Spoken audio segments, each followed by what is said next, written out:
Mesdames, Messieurs, bonjour et merci d'être encore en direct sur Info TV dans le cadre justement de votre programme Espace Miné. Espace Miné tous les jours de lundi à vendredi, 10h, 11h52. Nous sommes mardi, c'est mardi entrepreneuriat. Nous marquons effectivement encore en arrêt ce matin pour booster les uns et les autres à entreprendre. Et ce matin, le volet qui nous intéressera a trait au salaire, entrepreneuriat et aspect salarial dans le privé qu'elle regarde. De toutes les façons, nous en parlerons ce matin de manière un peu plus profonde afin que nul n'en ignore. Tout cela se passera naturellement au canal 6 mais également au canal 317 sur Canal Plus International. On aura déjà aussi accueilli la très étincelante Claudia pour la quintessence de l'information parue en kiosque au Cameroun. Toujours dans le cadre de ce programme, nous marquerons aussi un arrêt comme d'habitude pour la dénonciation du jour.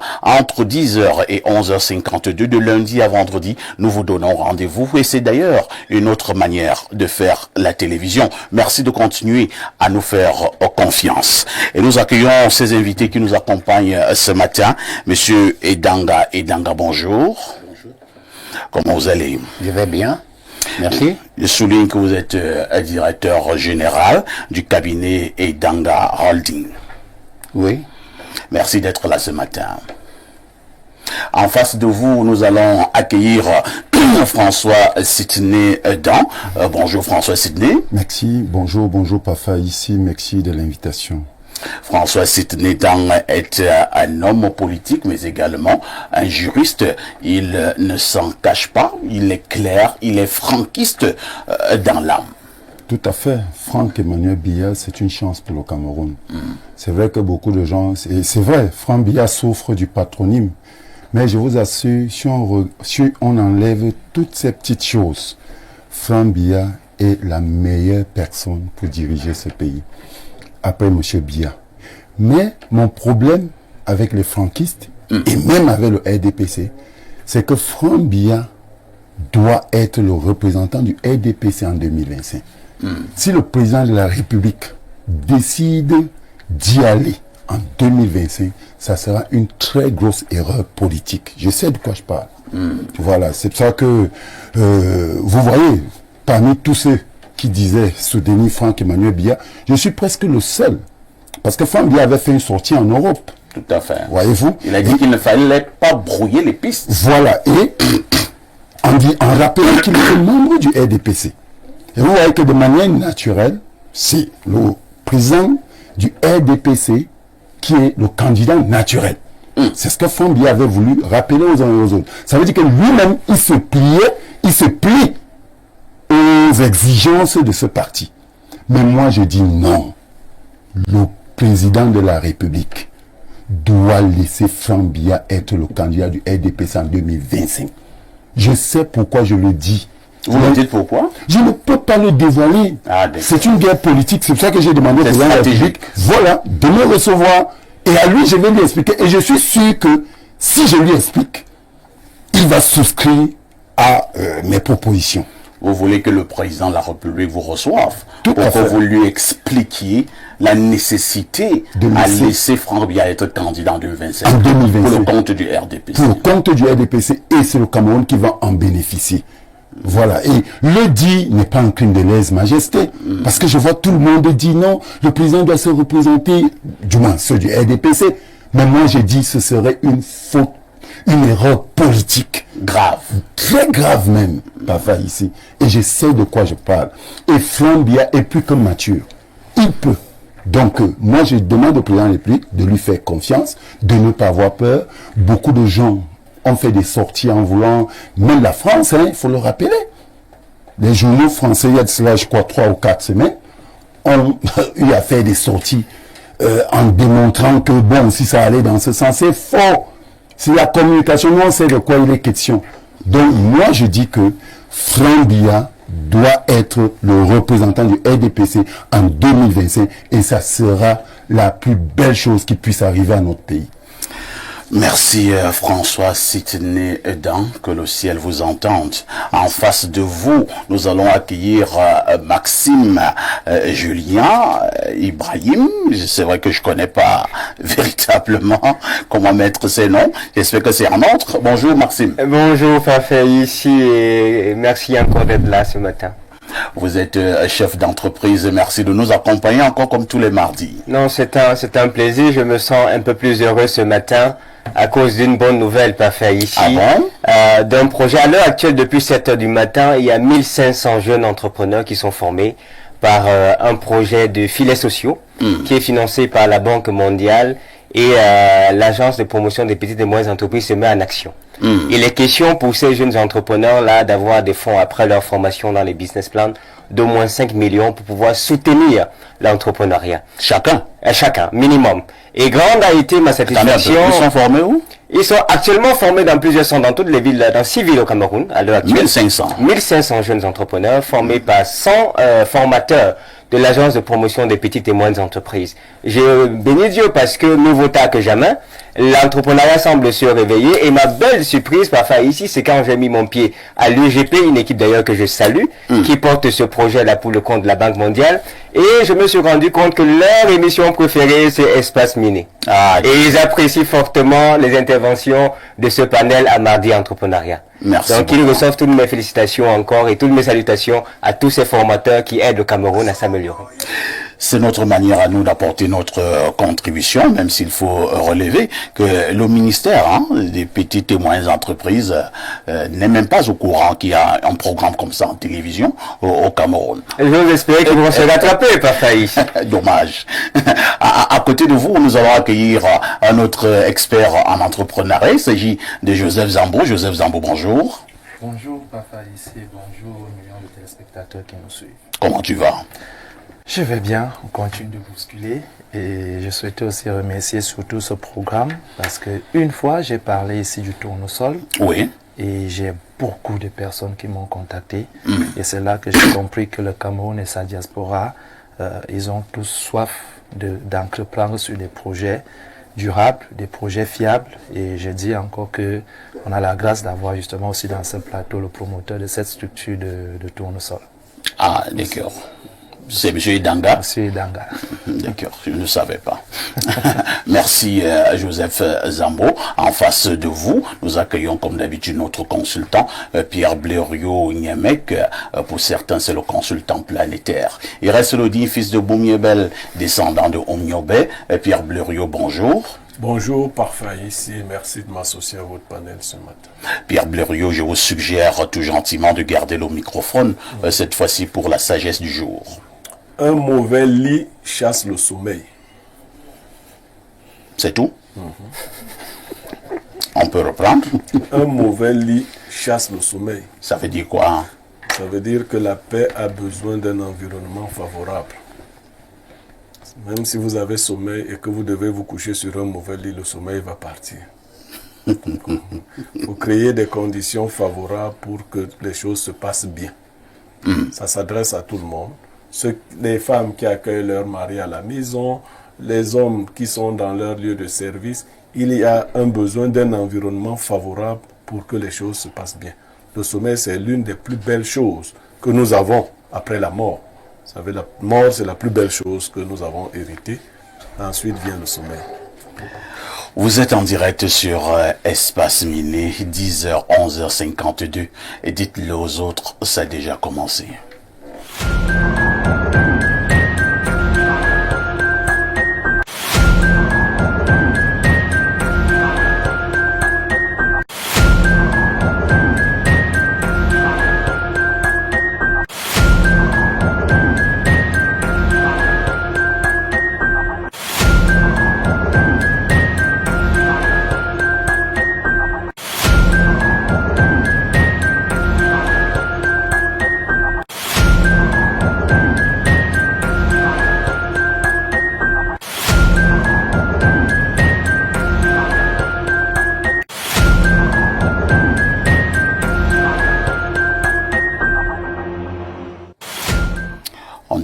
bonjour particulièrement à notre équipe technique de ce matin qui est véritablement à point. Bonjour à notre diffuseur, Mr. Tomo, sans oublier le réalisateur 5 étoiles, Ben Valls.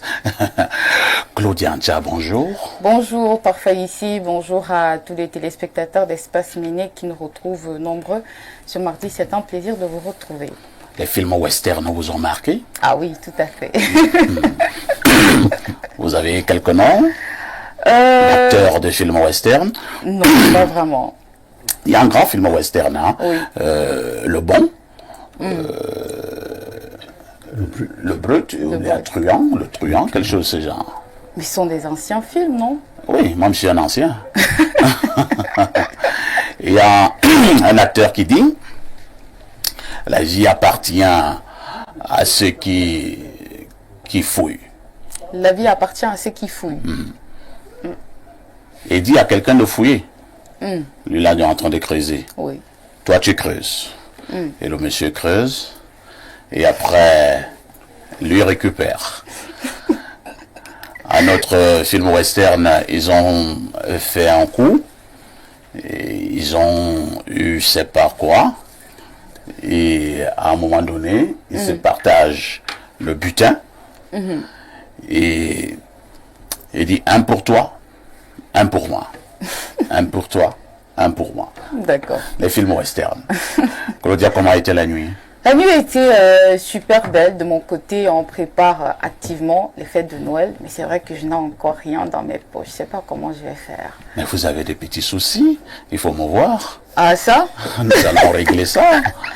J'ai cru que vous aviez des vrais problèmes. Ah, d'accord. Est-ce que vous savez, j'ai besoin de combien en fait? J'ai besoin de moi 500 000 pour fêter. Et c'est ça qui me dépasserait?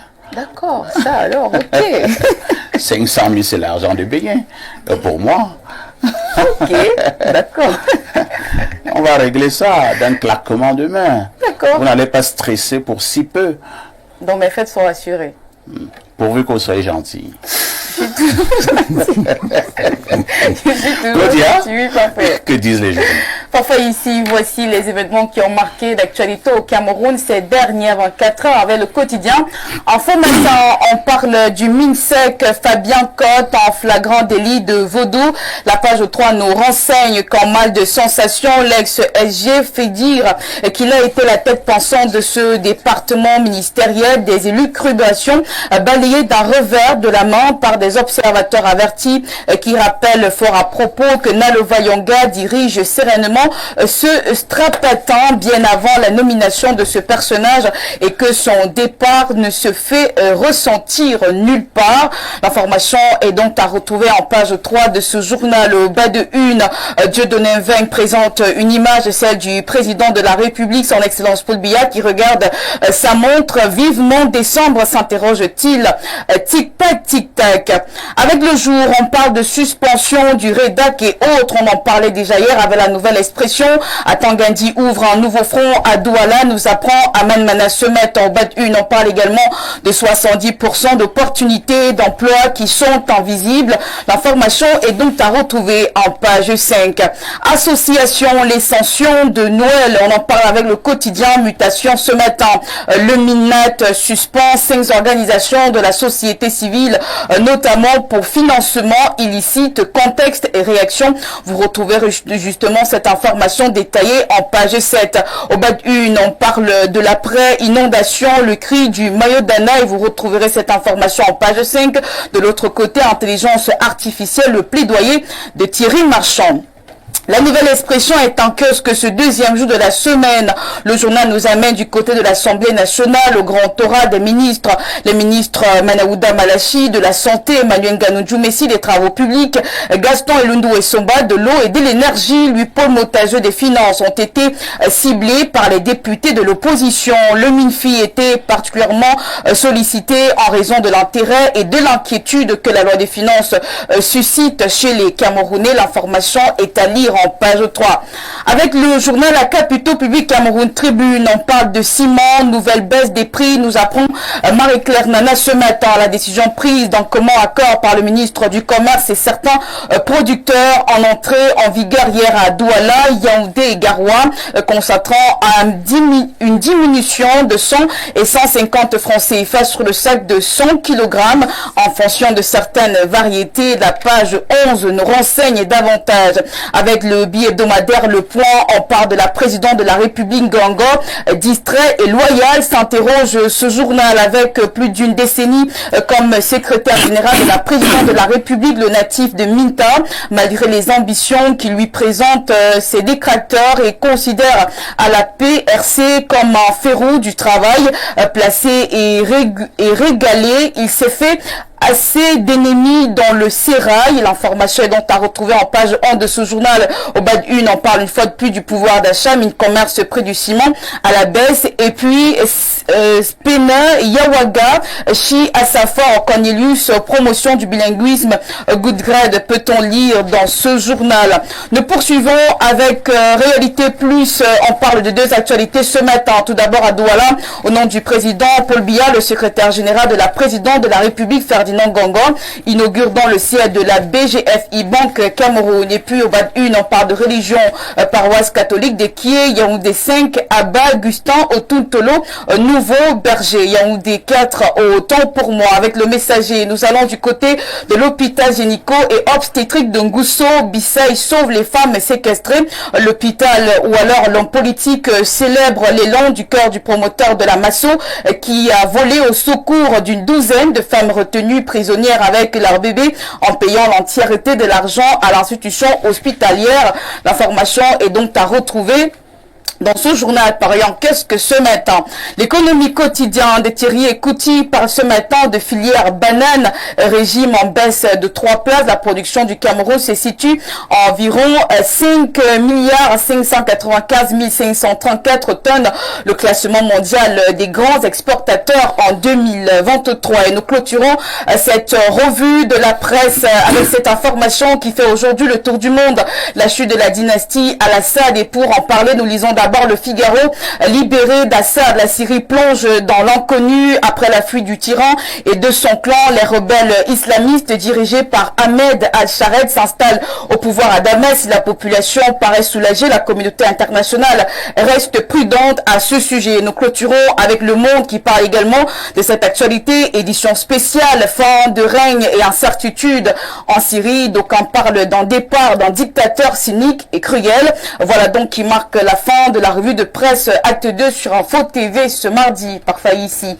Merci Claudia pour toutes ces informations fraîches parues donc en kiosque au Cameroun. Claudia, oui, il ne reste qu'à te souhaiter une excellente journée de mardi. Oui, bonne journée à vous également par Faïssi et surtout bonne suite d'émission avec vos nombreux panélistes. J'aurais aimé rester. Vous êtes trop nombreux les mâles. Oh là là. J'aime quand ils sont nombreux. Un seul ne te suffit pas. Je n'ai rien dit. Je n'ai absolument rien dit. De toutes les façons, je garderai de toi le souvenir d'une femme avec un beau chapeau. Merci. Claudia? Oui, parfait. À demain 10h. À demain 10h. N'oublie jamais le conseil. Petite Claudia, tout ce qui brille n'est pas or, reste prudente. Merci. Pierre Blériot-Niamec, je voudrais que nous puissions tirer les leçons de cette actualité à l'échelle internationale. Le dictateur, entre guillemets, du côté de la Syrie, est tombé et j'ai vu comment l'on piétinait ces photos, comment on pillait le palais. J'ai vu comment cet endroit qui était sacré depuis de très longues années était tout simplement dans la boue. Est-ce qu'il y a des leçons à tirer lorsque vous avez ce genre d'image? Ben, la principale, et je crois la plus importante, c'est Vanitas Vanitatum Omnia Vanitas. Vanité des vanités. Tout est vanité. Effectivement, lorsqu'il était dans sa gloire, M. Assad était présenté comme un demi-dieu. Mais vous voyez, on ne marche pas sur Dieu, mais sur les humains, si. Vous avez aussi bien fait de mettre des guillemets au mot dictateur. Ouais. C'est l'Occident qui fabrique ce qu'il veut. l'Occident décide que vous serez ceci. Pendant un certain temps, quand vous servez leurs intérêts, vous n'êtes pas dictateur. Vous pouvez tuer même tout votre peuple, vous n'êtes pas dictateur. Le jour où vous n'êtes plus d'accord avec eux, vous devenez le plus grand dictateur. Même si, à ce moment-là, vous prenez conscience, parce que c'est le cas du feu président Mobutu. Ouais. Quand Mobutu servait les intérêts de l'Occident, il n'était pas dictateur. Quand il a pris conscience qu'il ne faisait pas un bon travail pour son propre peuple, il est devenu dictateur. Kadhafi est devenu dictateur quand il a dit non, moi je ne peux pas vous donner la Libye. Il est donc devenu le plus grand dictateur. Lorsqu'il finançait la campagne de Sarkozy, il n'était pas dictateur. On fait cela, donc vraiment vous avez bien fait de mettre des guillemets. C'est pas à eux de donner des titres, des dénominations, des qualificatifs à nos dirigeants. Toutefois, je suis contre ces dirigeants, ces personnes qui veulent s'éterniser au pouvoir, advienne que pourra. Parce qu'il y a eu quand même beaucoup de morts en Syrie. Bon, vous savez aussi que les amis russes soutenaient Bachar. Dernièrement, la Russie est sur plusieurs fronts. Elle a aussi ses intérêts particuliers avec le nouveau président américain, parce qu'il faut lire cet axe aussi. Le nouveau président américain, qui n'est pas particulièrement un ennemi de la Russie, a pu passer des accords avec Poutine. Poutine n'est pas particulièrement un va-t-en-guerre. Ouais. C'est quelqu'un qui sait gérer la géopolitique. Donc, la Syrie ne lui servait plus à rien en ce moment. Il a mieux à faire. Il doit récupérer un certain nombre d'anciennes colonies que l'OTAN voulait lui arracher. Je crois que son ami Trump, parce qu'ils sont de bons amis, son ami Trump, vous avez vu la politique internationale, Trump a été reçu par Macron, qui lui disait qu'ils sont heureux de le revoir. Trump a dû dire en anglais, comme les Américains, fuck you. Donc, tu es heureux de me revoir. Je sais que tu ne voulais pas me voir. Je le sais très bien. Je le sais très bien, mais je suis là. Donc, pour nous résumer, il faut que les dirigeants, les hommes sachent que nous ne sommes pas des dieux. Hein. Quel que soit le pouvoir, l'illusion du pouvoir, d'ailleurs je le dis souvent, pour les humains, il n'y a qu'une illusion de pouvoir. Vous pouvez être, je ne sais pas, PR. Bon, il y a au Cameroun, il y a 2 PR. Hein. Le PR de la République ou les procureurs de la République. Procureur de la République. Voilà, vous avez du pouvoir, mais en fin de compte, c'est toujours une illusion de pouvoir. Vous avez du pouvoir, mais en fin de compte, c'est toujours une illusion du pouvoir, selon Pierre Blériot-Niemek. Ibrahim, c'est un aîné qui m'a envoyé ces images dans la nuit, hein, où on piétinait, on pillait ce palais, lieu symbolique, ainsi de suite. Et l'aîné me faisait comprendre, comme l'a dit Blériot, que vanité des vanités, tout est vanité. Et lorsque nous avons ce genre d'image, est-ce que ça ne devrait pas nous parler? Est-ce que ça ne devrait pas nous amener à un peu plus d'humilité, surtout pour ceux qui disent, qui pensent qu'ils ont le pouvoir? Parfois ici, l'humilité c'est une très bonne chose. Mais l'amour encore, c'est une plus grande chose. Je pense qu'une vie heureuse, c'est une bonne chose. Elle dure un temps. Une vie heureuse, elle dure toujours un temps. Mais la renommée d'un homme dure à jamais. Et je pense que nos dirigeants qui sont en train, ou qui ont le pouvoir entre les mains, doivent s'intéresser à ce qu'on dira d'eux à la fin de leur mandat, à la fin de leur travail. Peu importe la gloire, les voyages, les audiences, les ambassades, les avions, eh ben, ça va finir à un moment parce que tout a un début et elle a une fin. Et il est donc essentiel que nos dirigeants aujourd'hui se posent la question de savoir, quand je quitterai de ce poste-là, ou même quand je mourrai, que dira-t-on de moi? Et je crois que fermement, vous devez aimer le Cameroun, vous devez aimer les populations camerounaises. On reconnaît un arbre à son fruit, s'il vous plaît, donnez à la jeunesse, à tout le corps, la population camerounaise et africaine, la grâce de dire qu'on avait quand même eu un bon président. On parlait de Bachar. Merci. Hein. C'est vrai que nous, on parlait de la Syrie. Je suis au sein des préoccupations du Cameroun, parce que parfois ici, c'est un futé. Il y a une corrélation entre 50 années au niveau de la Syrie et quelque part en Afrique centrale. Moi, je suis la Syrie. Je ne fais que passer. Toi, tu avais ton agenda caché. Tu voulais dire. Moi, je parle de la Syrie. De toutes les façons, vous êtes toujours en direct sur Info TV. Et c'était justement l'actu presse. À tout de suite pour la suite.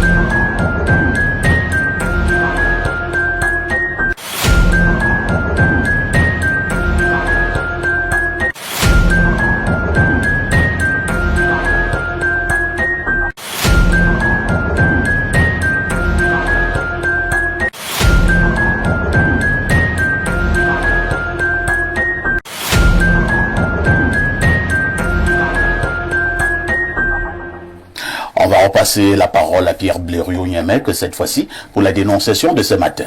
Alors, parfait, ici, ce matin, la dénonciation est un phénomène qui commence à prendre de l'ampleur parce que nous avons mené quelques investigations.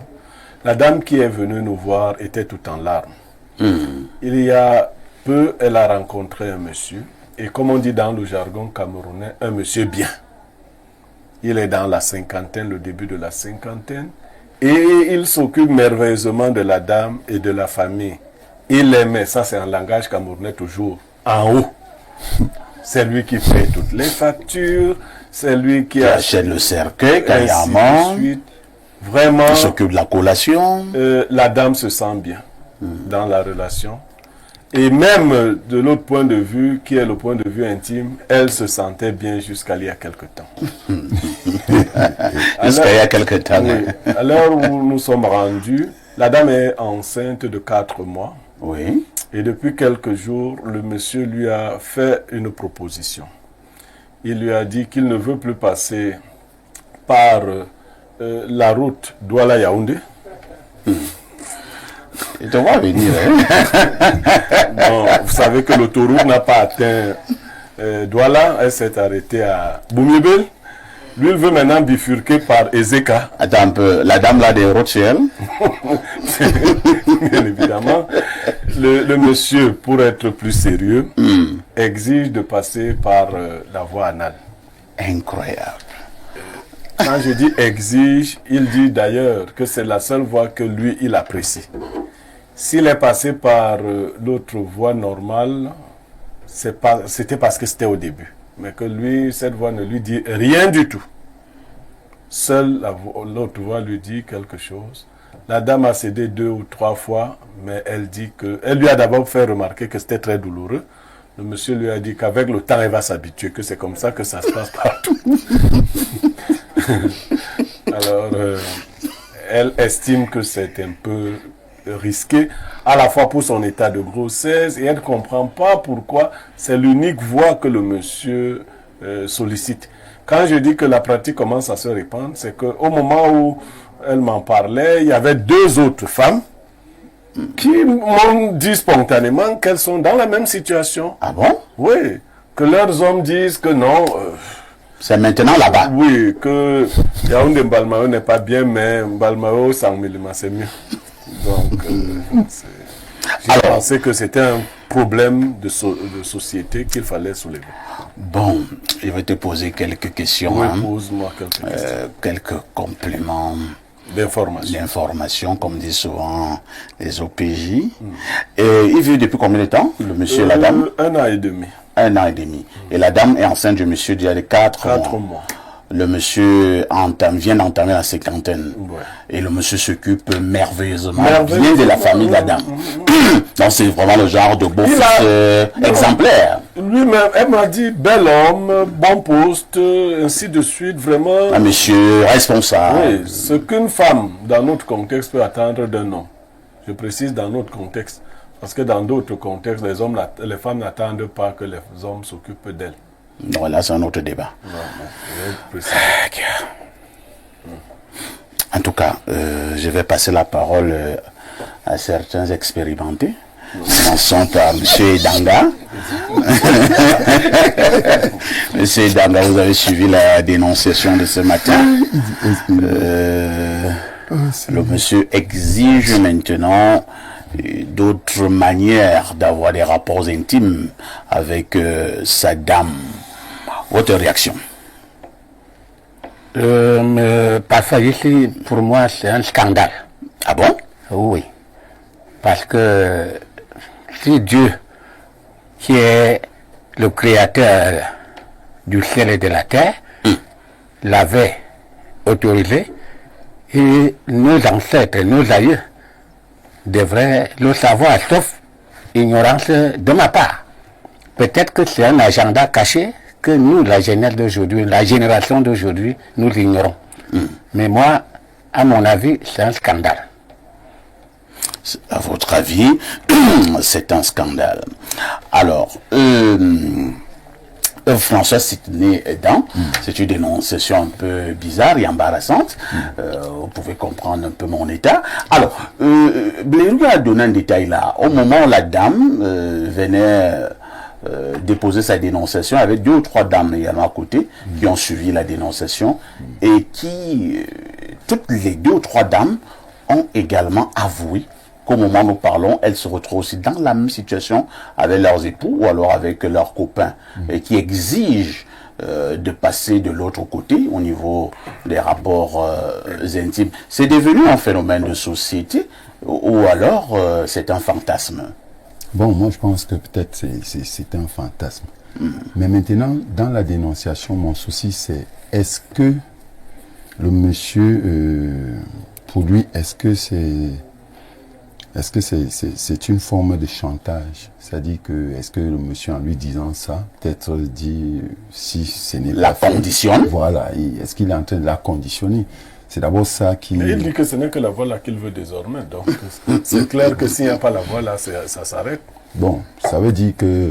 Moi, je pense que, vous savez, il y a des pratiques exotériques parfois qui vont dans ce sens. Comprenez un peu. Mais maintenant, ce qui m'intrigue, c'est que pourquoi avoir attendu autant de temps? Vous voyez un peu? Près d'un an, plus d'un an même. Hein? C'est après que vous venez... pourquoi cette envie subitement? Moi, je n'arrive pas à comprendre. Et est-ce que la dame peut nous rassurer que durant tout ce temps, il n'avait jamais essayé? Parce que c'est un fantasme. Vous voyez un peu? À un moment donné, même une fois par an, le monsieur va vous proposer ça. Bon, si ce n'est pas ça, ça veut peut-être dire qu'il a rencontré... Peut-être ce monsieur a rencontré d'autres choses. Parce qu'on peut comprendre que le monsieur vient dire que, ok, j'ai envie de... Maintenant, je vais passer par là. Mais quand ça devient une condition, mais là, moi, ça me cause problème. Quand ça devient une condition, ça veut dire que c'est très grave. J'espère que ce monsieur nous écoute. Et je dis qu'il serait très méchant de sa part de conditionner une dame. Moi, je pense même qu'il a même violé. Parce que même si la dame avoue que bon, elle est allée peut-être 1 fois, 2 fois. Mais si on voyait ses réactions aujourd'hui, ça veut dire qu'elle n'était pas d'accord quand elle le faisait.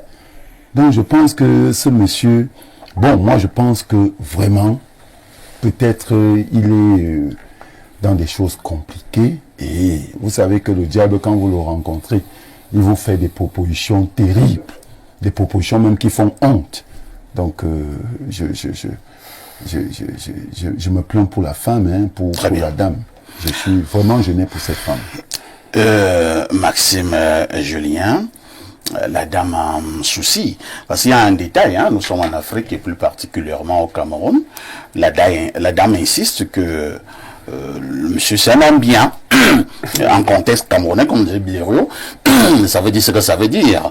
Non, moi je comprends pas encore ce que ça veut dire. C'est quoi un homme bien? Un homme bien, c'est celui qui a l'argent. Il s'occupe de ta famille, il s'occupe de toi-même. Toi, tu veux comprendre quoi? Je pense... Non, j'avais pas fini la question.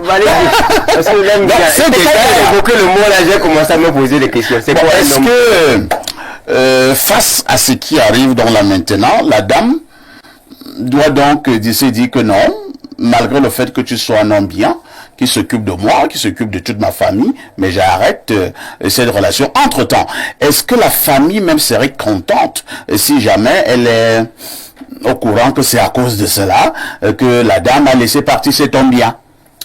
Enfin, ici, je vais m'arrêter sur un mot bien. Oui.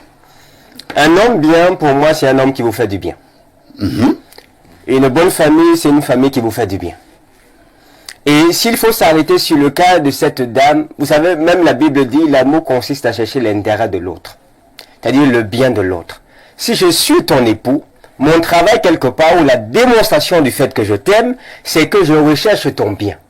Quel est le bien que ce monsieur est en train de rechercher en décidant de pénétrer la dame par la voie anale? Non, honnêtement, je ne vois pas le bien qu'il est en train de rechercher. Peut-être quand on dit voie anale, des personnes peu cultivées peuvent ne pas comprendre. Il a sodomie, je vais utiliser le terme. Vous êtes brutal là. Non, mais il faut que les gens comprennent. Parce que le roi a dit qu'ils sont déjà plusieurs à se plaindre. Ça veut dire qu'il n'y a pas que ce monsieur-là.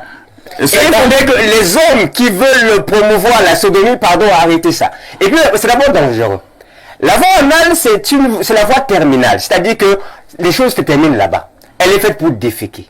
Elle est faite pour rejeter les déchets. Comment est-ce que quelqu'un veut passer par la voie où on rejette les déchets? Moi, je ne comprends pas ça d'abord.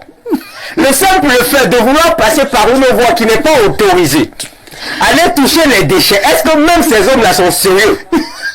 Non, ça c'est pas leur faire du bien. Parfois, il y a des risques il y a trop de risques. Parfois ici, est-ce que vous savez que les infections comme la gonorrhée, le chlamydia, les infections virales, eh ben c'est à cause des actes pareils. Ça veut dire que les papas qui vendent les médicaments là, tout on entend ces mots-là, c'est parce qu'il y a un fort taux d'hommes qui décident de pénétrer l'enfant par voie anale, par l'anus. Oh là et il faudrait que ça s'arrête. Oh là là. Ils blessent les gens. Cherchez des synonymes, hein. Nous sommes en télévision. Oui. Cherchez des synonymes. On va préférer prendre par le postérieur. Par le postérieur. C'est plus élégant. Parce que franchement, parfois ici, je pense que cette dame, si elle décide de prendre une pause, moi je ne l'en voudrais pas. Si je me mets à vous citer toutes les maladies qu'une femme peut avoir, lorsqu'on la pénètre par voie anale, parce que c'est une voie d'évacuation des bactéries, des déchets, le contact entre les spermatozoïdes de l'homme et les déchets crée systématiquement des infections. Ça va développer à l'intérieur de cette dame des maladies que vous n'imaginez même pas, qui peuvent l'enterrer ou l'amener à 2 mètres sur terre. Donc honnêtement, pour ça, je voulais l'encourager. Je ne suis pas généralement quelqu'un qui encourage les divisions et les séparations, mais je voulais vraiment l'encourager à bien causer avec ce monsieur et à évaluer sa dimension de bien. Très bien. Et si la famille n'est pas contente, eh ben c'est que cette famille ne lui veut pas du bien. Merci Ibrahim. Ibrahim qui est très énervé. Hein. Je ne sais pas si ce sera la même attitude qu'adoptera aussi Joseph Zambo. Joseph Zambo, c'est une affaire d'intimité. Quelqu'un te dira que chacun gère son intimité comme il veut et comme il entend. Quel est votre regard sur cette dénonciation de ce matin? Nous insistons, ça a tendance à devenir un phénomène de société.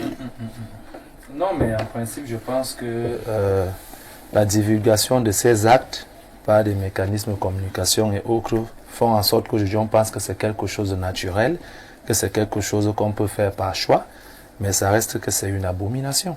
Ça reste cela. Maintenant, le fait que la cupidité soit devenue le quotidien de certaines femmes, on passe le temps à chercher des hommes qui ont déjà énormément d'argent sans savoir comment ils sont arrivés là. Et du coup, certains sont obligés de subir certaines choses. Et eux aussi se sentent à l'aise de leur proposer des choses indécentes parce qu'ils savent pourquoi elles sont là. C'est le papa a 50 ans ou bien plus, la dame, quel âge elle a, qu'est-ce qu'elle fait dans la vie, quel est son rapport de force, qu'est-ce qu'elle a foutu pour être là. Tout ce qu'elle avait à offrir, c'était ça. Vous pensez que tout plaisir a un prix? J'avais connu un aîné qui me disait que tout plaisir a un prix. À l'époque, je n'avais pas compris ce qu'il voulait entendre par là, mais il m'avait expliqué. Oui, moi je dirais plutôt... C'est-à-dire que si tu veux avoir une belle voiture, il y a un prix à payer. Oui, ça se Si tu veux vivre avec un homme bien, il y a aussi un prix à payer.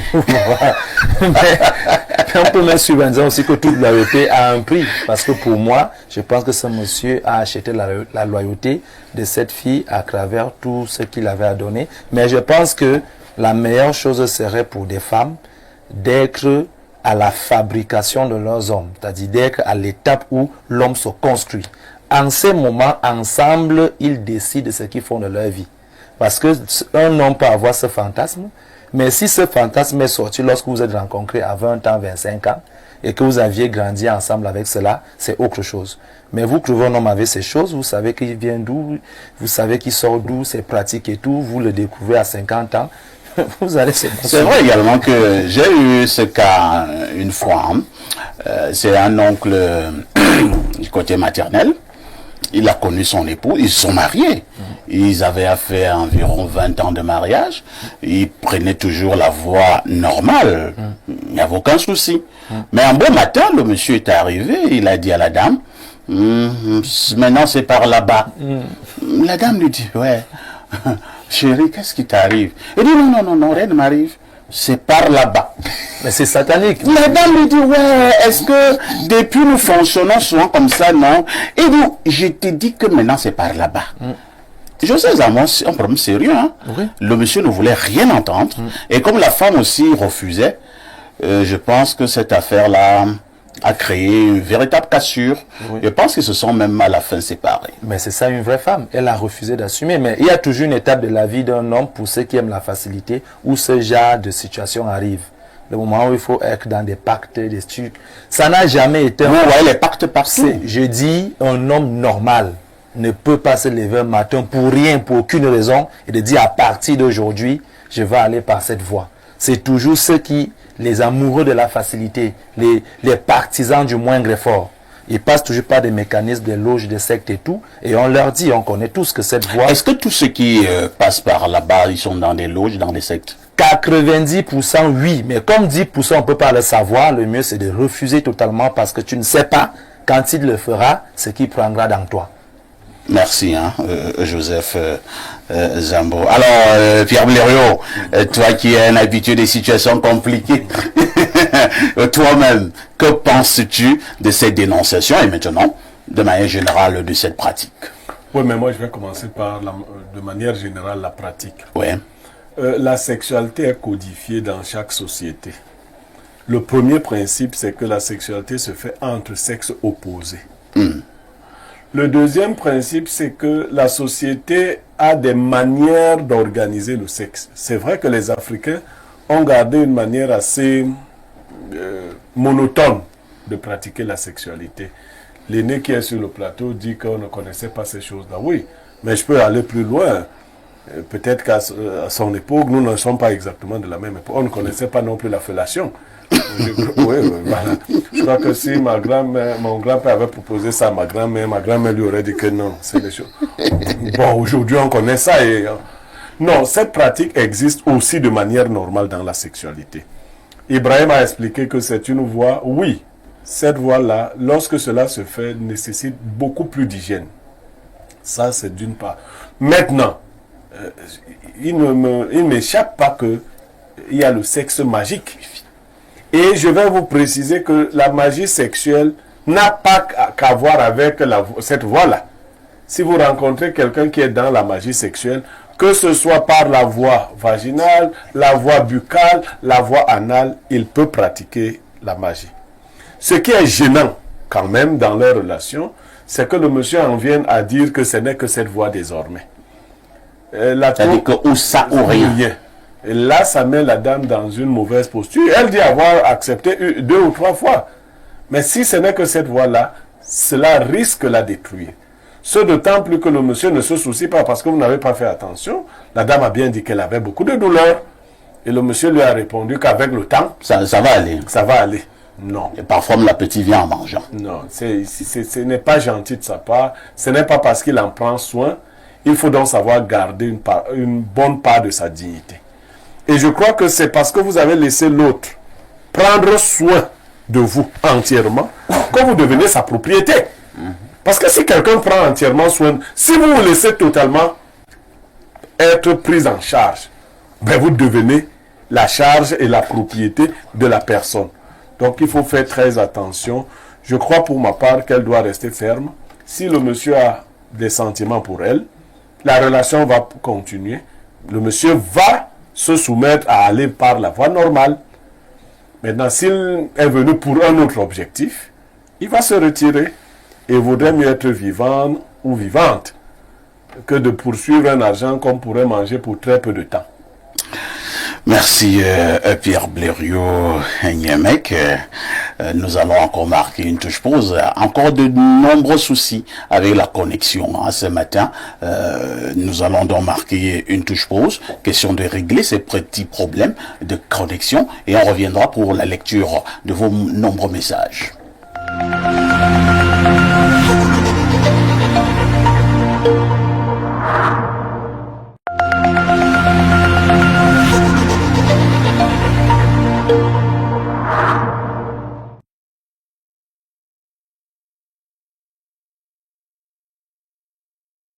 Un, deux, trois, c'est parti! Avec des Welcome Legends Show Acte 3, c'est au Welcome Gardens Hotel, soit 4 étoiles sur réservation. Ce 28 décembre 2024, dès 19h. Vivez une soirée inoubliable avec des vedettes et légendes de la musique camerounaise. Sisoul, Marol Kiamba, Ben Deka, Grace Deka, Tao, Blacky Star. Des Welcome Legends Show Acte 3, de nombreuses surprises vous attendent. Packaging, solo, duo, boss et night. Package à 35, 60 et 100 000 francs. Le Welcome Gardens Hotel est situé fin Goudron-Soir à 4 minutes de l'université de Yaoundé 2. Contact et réservation 694 34 21 33 676 60 13 59. Welcome Gardens Hotel, votre jardin secret.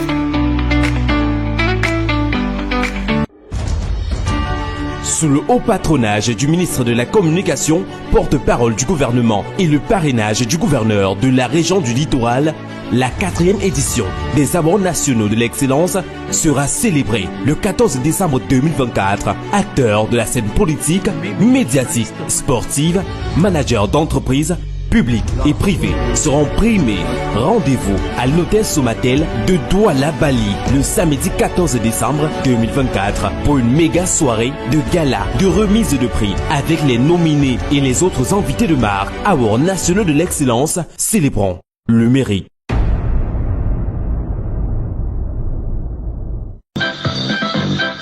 L'association Anyangvo Belinga, par son président national, le patriarche Esso Essomba, annonce à tous les Vogue Belinga et bénis du Cameroun et de la diaspora la tenue de son congrès ordinaire les 13, 14 et 15 décembre 2024 à Mbangassina, dans le département du Mbamekim, région du centre. Après la 9e édition qui s'est tenue à Yaoundé en 2022, tous les membres de l'AMB sont appelés à se retrouver à Mbangassina pour célébrer cette 10e édition de leur congrès ordinaire, une occasion idoine pour débattre de leurs us et coutumes en toute fraternité. Au programme, conférences et débats, activités socio-culturelles et sportives, exposition du savoir-faire culinaire et artistique des Vogue Belinga et Benin. Rendez-vous est donc pris du 13 au 15 décembre 2024 en Mbangassina. Un retour aux sources pour une Anyangvo Belinga plus forte.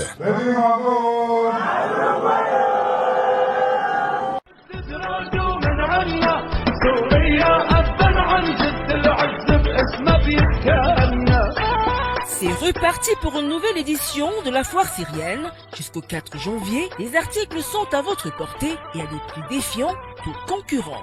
Des rideaux de 10 000 à 5 000 francs CFA et de 9 000 à 4 000 francs CFA avec la confection gratuite pendant la foire. Très joli. Toute la couleur, bonne qualité, coton, 100%. Vêtements pour enfants de 7 500 francs à 2 500 et de 15 000 francs à 10 000 francs CFA. Costume homme de 120 000 à 60 000 francs CFA. Salon de grande qualité, lustre en plaque et or, nappe de table, matelas orthopédique, bijoux, l'artisanat syrien et bien d'autres. Les portes sont ouvertes tous les jours à la permanence du RDPC de Yaoundé, lieu 10 foires de 10h à 19h. Contact 699 98 60 66 650 79 53 13 652 17 76 81.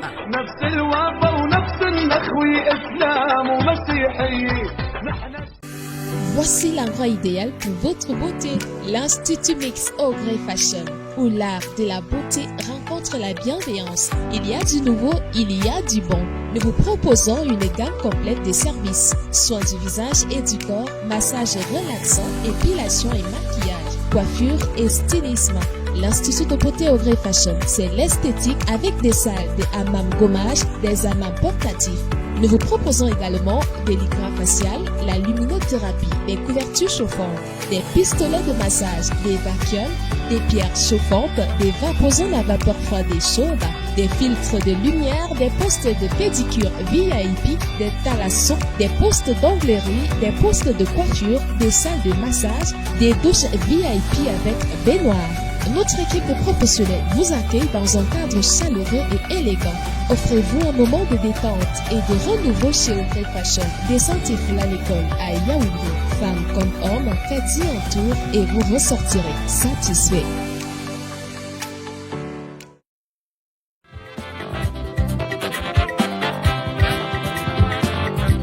Pour tous vos événements administratifs, campagnes de communication, concerts géants, meetings politiques, cérémonies de mariage, une seule adresse. Pro Sound and Light Cameroun. Pro Sound and Light Cameroun met à votre disposition une sonorisation high-tech, piano, console de mixage, ampli, micro HF et ce n'est pas tout.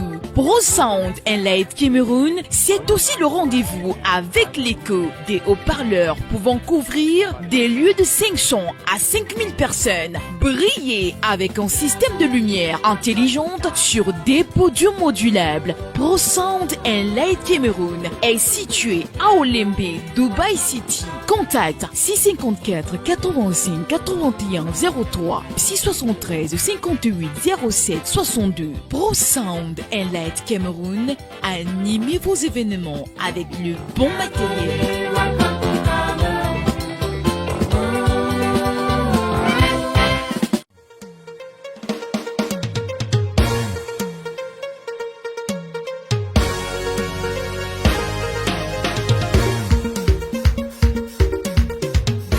Vous déstresser, vous détendre, passer du bon temps entre amis ou faire de nouvelles connaissances.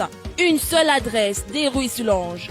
Des Ruisses Lounge, un lieu exceptionnel offrant un cadre élégant et agréable, une sécurité renforcée, une animation de rêve dans un espace climatisé pour une clientèle d'exception.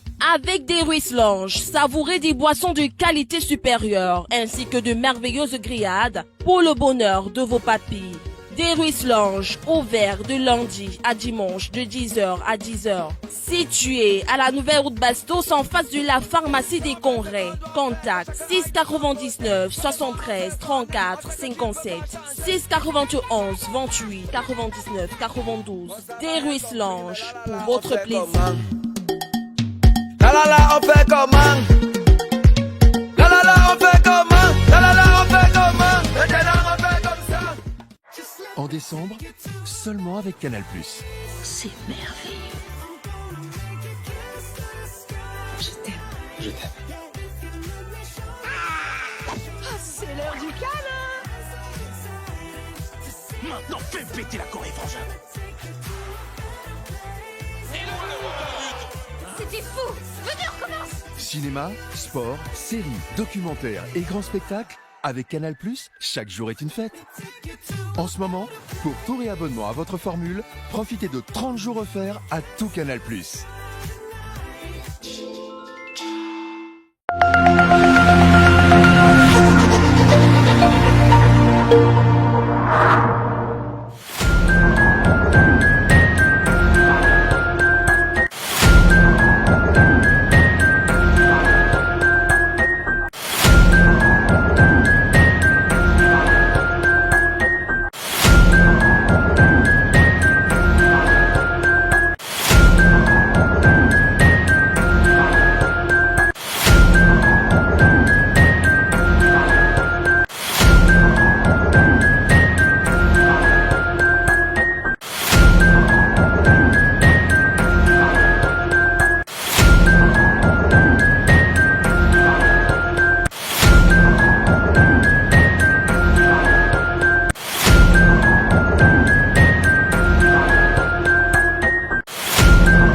Bon retour sur ce plateau d'Espace Miné sur Info TV et nous accueillons Rosine. Rosine, bonjour. Bonjour, parfait. J'aime toujours signaler, et c'est ça qui est la vérité, que vous êtes communicatrice du côté de Canal+ Cameroun. Effectivement. Et quand nous accueillons ici tous les matins, cela signifie que nous allons parler des surprises qui nous attendent du côté de Canal+. Effectivement. Quoi de neuf? Bonjour chers téléspectateurs, j'espère que vous vous portez bien. Chaque jour est une fête chez Canal+, nous ne le dirons jamais assez. Nous avons décidé de mettre les bouchées doubles à tous les niveaux en vous éblouissant avec des offres exceptionnelles, avec une programmation exceptionnelle. Tant pour ceux-là qui sont déjà abonnés que pour ceux-là qui ne le sont pas encore. Alors, pour ceux-là qui ne sont pas encore abonnés Canal+, tenez-vous tranquille, le décodeur HD est à 5000 francs CFA à partir de la formule de 5000 francs.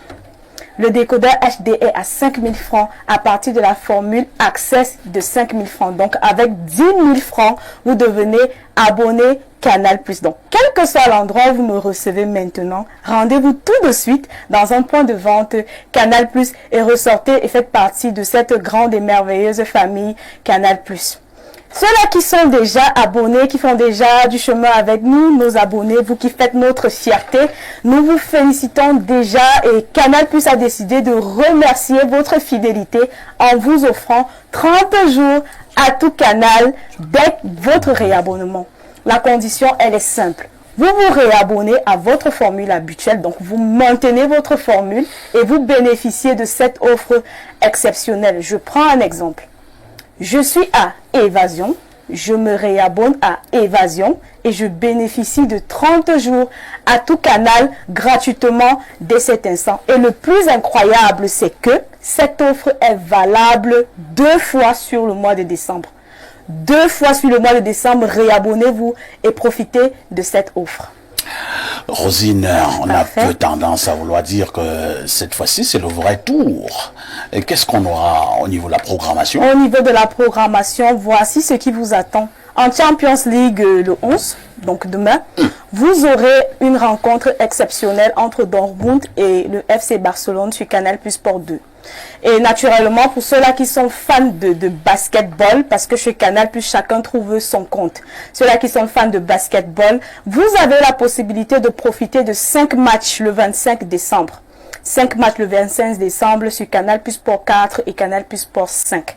Nous avons également actuellement, en termes de séries, films et divertissements, notre série Les Nounous sur A+, qui bat son plein tous les jours de lundi à vendredi dès qu'il est 16h. Donc je vous invite grandement, massivement à regarder cette magnifique série. Nous avons, vous savez, nos enfants seront bientôt en congé.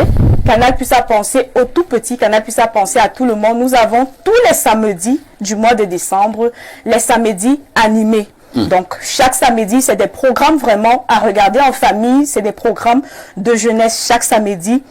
Nos téléspectateurs, la jeunesse a la possibilité de profiter de ces programmes. En divertissement, nous avons 4 mariages, une lune de miel qui revient.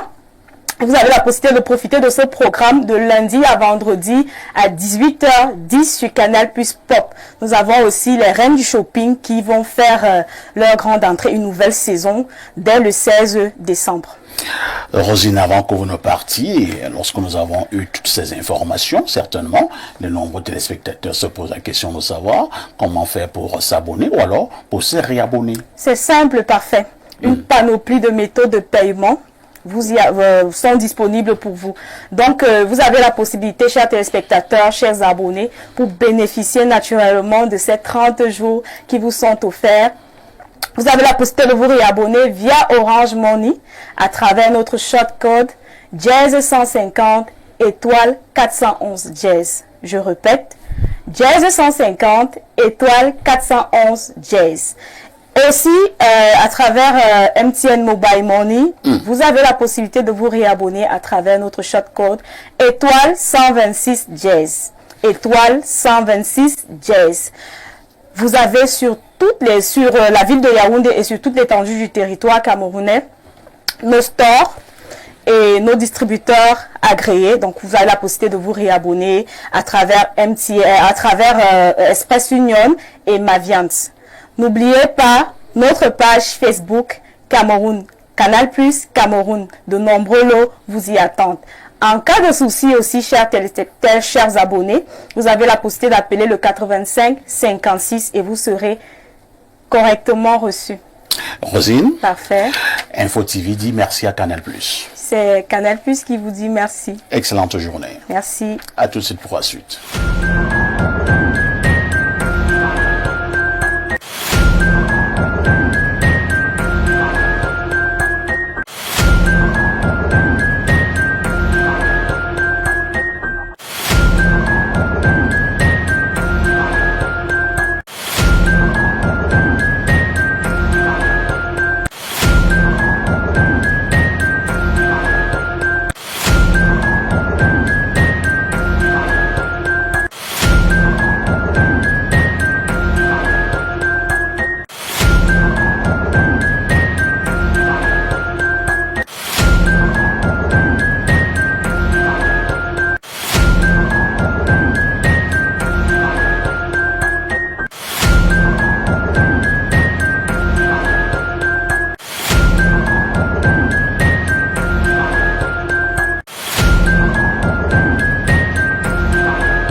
Bon retour sur ce plateau. Nous allons prendre d'abord notre dernière ligne droite, l'instant de l'analyse, en attendant retrouver tous nos messages qui commencent à arriver. Nous vous l'avons dit, nous avons de sérieux problèmes de connexion au Cameroun depuis quelques jours. Alors ce matin, nous avons dit que nous parlerons de l'entrepreneuriat maintenant en rapport avec l'aspect salarial au niveau du privé. Comme d'habitude, Joseph Zambo va d'abord nous planter le décor pour ce qui est du sujet inscrit à l'ordre du jour. Merci Pafa. Ici, alors la question des salaires dans les entreprises privées au Cameroun est un enjeu crucial qui touche à la fois la compétitivité des entreprises, le bien-être des employés et la dynamique économique du pays. Les défis liés au salaire sont nombreux et variés, allant de la disparité salariale à l'impact de l'inflation. Alors, le Cameroun, comme de nombreux pays africains, fait face à des défis économiques tels que le chômage élevé, l'inflation. Ces facteurs influencent directement la politique salariale des entreprises privées. Les disparités salariales entre les secteurs formels et informels ainsi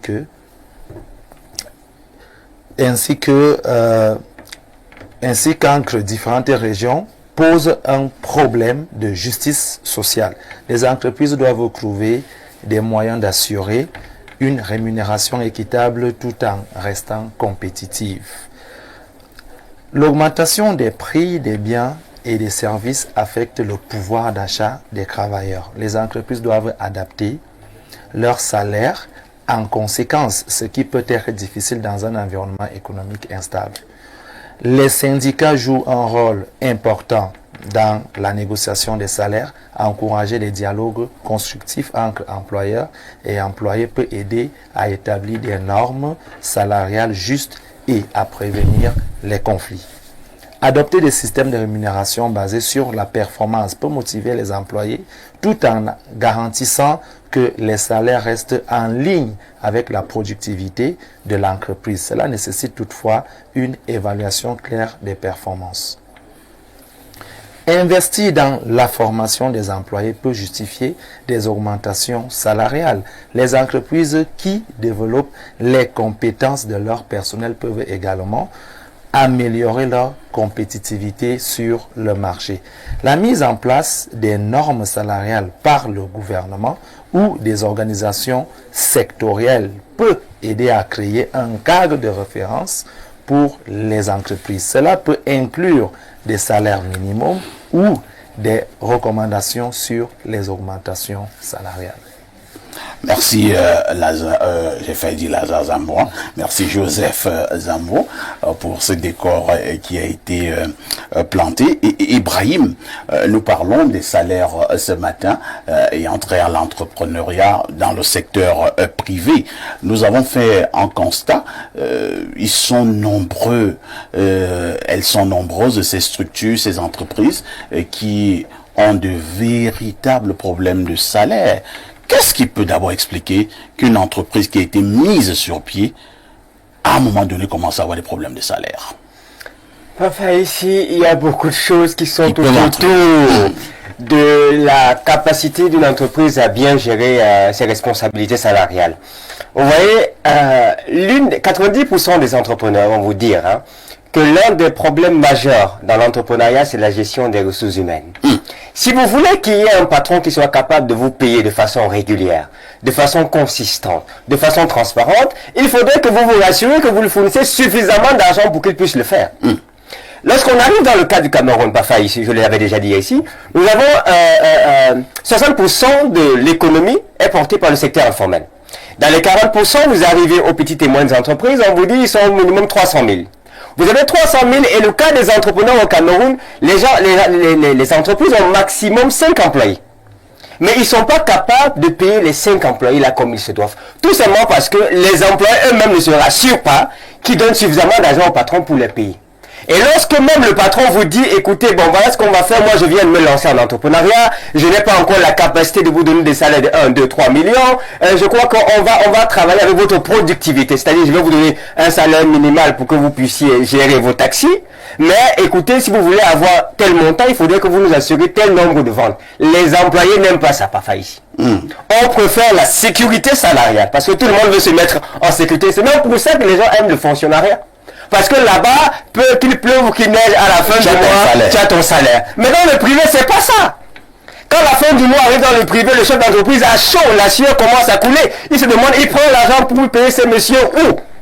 Lorsque ce monsieur, lui, s'assoit, il travaille un tout petit peu, il attend la fin du mois. Parfois, ici, la capacité des chefs d'entreprise à payer leurs employés est liée à la capacité des employés à donner suffisamment de ressources au patron pour les payer. Et c'est ce que les patrons sont en train d'applaudir pour toi, Maxime. Alors, au-delà de tout quand même, nous avons bien circonscrit notre sujet de ce matin. Nous sommes au niveau de l'aspect salarial concernant le privé. Nous sommes nombreux à nous plaindre par moment. Oh, tel patron ne paye pas. Ça fait 2 mois, 3 mois, 10 mois. J'ai pas de salaire, ainsi de suite. Est-ce qu'il n'y a pas aussi la responsabilité de nous-mêmes, les employés? Bon, vous savez, parfois ici, ce que moi je pense de l'entreprise, c'est que, à mon avis, moi je parle comme c'est quelqu'un qui ne maîtrise pas ça. Ouais. Les experts là-bas. Mais moi je pense que si quelqu'un décide de mettre une entreprise sur pied, il doit d'abord se rassurer que pendant un certain temps, il aura tel nombre d'employés et que ces employés ne vont pas souffrir au niveau du salaire. Moi, c'est ce que moi je pense. Vraiment, de manière naïve, hein. Moi, c'est ce que moi je pense. Je ne suis pas expert. C'est même comme ça qu'on met sur pied une entreprise. Voilà. On garantit ce que moi je pendant pense. une certaine durée les salaires. Voilà. Parce que que la mayonnaise ne prenne. Voilà. Parce que quand Ibrahim parle, moi je pense que ce sont même les patrons qui sont toujours malhonnêtes. Non, je vous dis la vérité. Vous pouvez... Vous êtes brutal, hein? Non, je ne suis pas brutal. Parfois ici, je vous dis que je suis contacté régulièrement. Dans l'Ombam, c'est grave. Moi, je sais de quoi je parle. Vous allez remarquer parfois un monsieur met une entreprise sur pied. Au départ, vous voyez son train de vie, il ne ressemble à rien. Je vous assure, au bout de quelques temps, vous voyez comment il a changé de véhicule. Entre-temps, les employés, même, c'est plus grave. Ils voient du noir. Est-ce que c'est normal? Donc, ce sont ces patrons qui dérangent. Et moi, je dis que l'État a sa responsabilité eu égard au salaire. Pourquoi pas ça ici? Là, j'interpelle dans les magistrats. Pour qu'un pays change, ce sont les magistrats qui doivent aider. Vous comprenez un peu? Vous allez voir parfois un patron, vous commencez à bien travailler, vous travaillez ensemble, il ne voit pas encore, allez, à un moment donné, sa vie change. Quand il sent que vous-même, tout le monde a constaté que sa vie a changé et que les employés commencent à dire que mais le patron, ça va déjà, mais comment nous, c'est... Il ne faut pas seulement dire que les salaires doivent passer. Parfois, les salaires doivent augmenter quand ça a changé aussi. Mais c'est vrai. Les salaires doivent aussi augmenter quand ça a changé. Et parfois, vous savez ce que les patrons font? Non. Ils vous chassent. Ils vous chassent. J'ai un monsieur qui m'a vu quand? Avant-hier. Avec une décision de justice qui n'est plus susceptible de voie de recours. Il faut exécuter. Mais vous savez le problème qui est posé de l'autre côté? Non. On dit que le monsieur vers qui sur qui il faut exécuter cette décision est un membre du comité central et qu'on ne sait pas comment faire. Les membres du comité central du MRC? Non, du RDPC. Ah, d'accord. Ils ont l'immunité? Ce n'est pas ça, mais les raisons. C'est-à-dire que vous voyez un pauvre monsieur qui a travaillé pour X, Y, à un moment donné, on l'a chassé, il a saisi la justice dit qu'on doit peut-être lui donner même 4 millions. Son patron, qui a même plus que 4 millions, c'est-à-dire que est dans les milliards, pour rien, décide de ne pas donner cet argent. La justice tranche même et tout, mais au niveau de l'exécution, ça coince. Parce qu'il a des réseaux, un magistrat peut appeler par-ci, par-là, mais les employés doivent être protégés par ça ici. Vous comprenez très bien. Parce que quand je comprends Ibrahim, c'est un expert. Lui, c'est la grande école. Moi, je ne comprends pas la grande école là. Moi, mon problème, c'est que... Papa, ici, il faut que je dise quelques éléments après. Non, qui finit de parler. Maintenant, il va chercher à se rattraper. Moi, je dis que ce sont les employés qui souffrent régulièrement dans cette affaire. Vous comprenez? Or, les employeurs, vous comprenez, sont toujours malheureux. Moi, je dis pas toujours. Je dis toujours parfois ici. Et parfois, c'est satanique même. Oh là là. Oui. Parfois, je ne comprends pas. Hein. Je vous dis que moi, je vous parle en connaissance de cause. Vous avez derrière les employeurs. Hein? Non. Mais parce que je connais. Je sais de quoi ils parlent.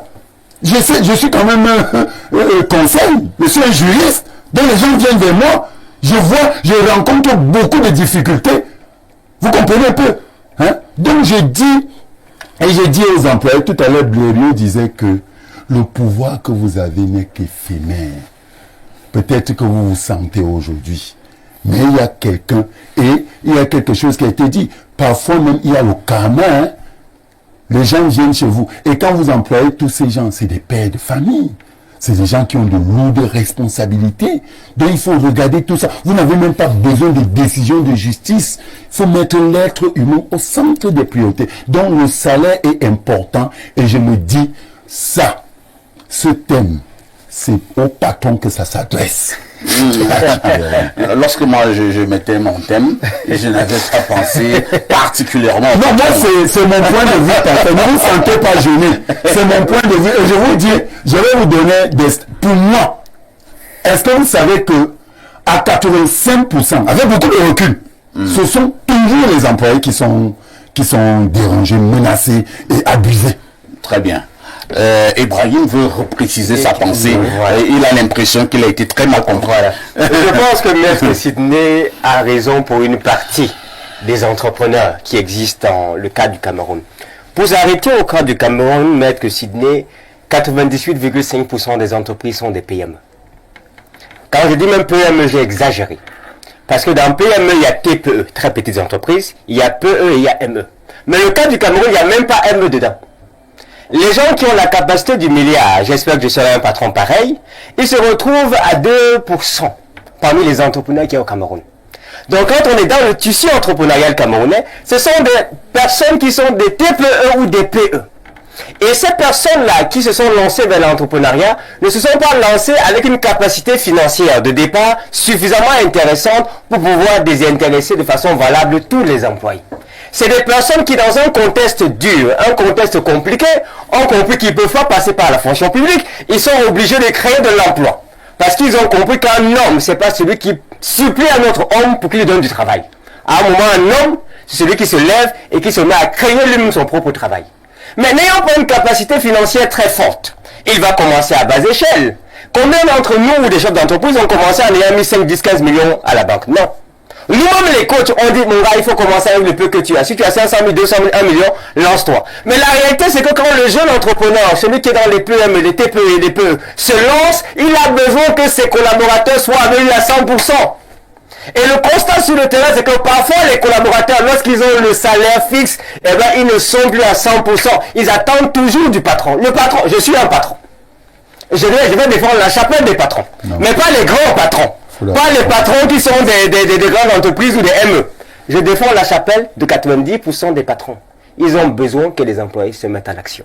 Très bien. Pourquoi est-ce que les employés là n'acceptent pas de dire qu'ils seront payés en fonction de leur productivité? Pourquoi veulent-ils tous avoir un salaire de 100 000, 150 200 000? Pourquoi ils ne nous disent pas que bon, si je veux voir X nombre de produits, je pourrais avoir les 200 000? Ils ne veulent pas ça.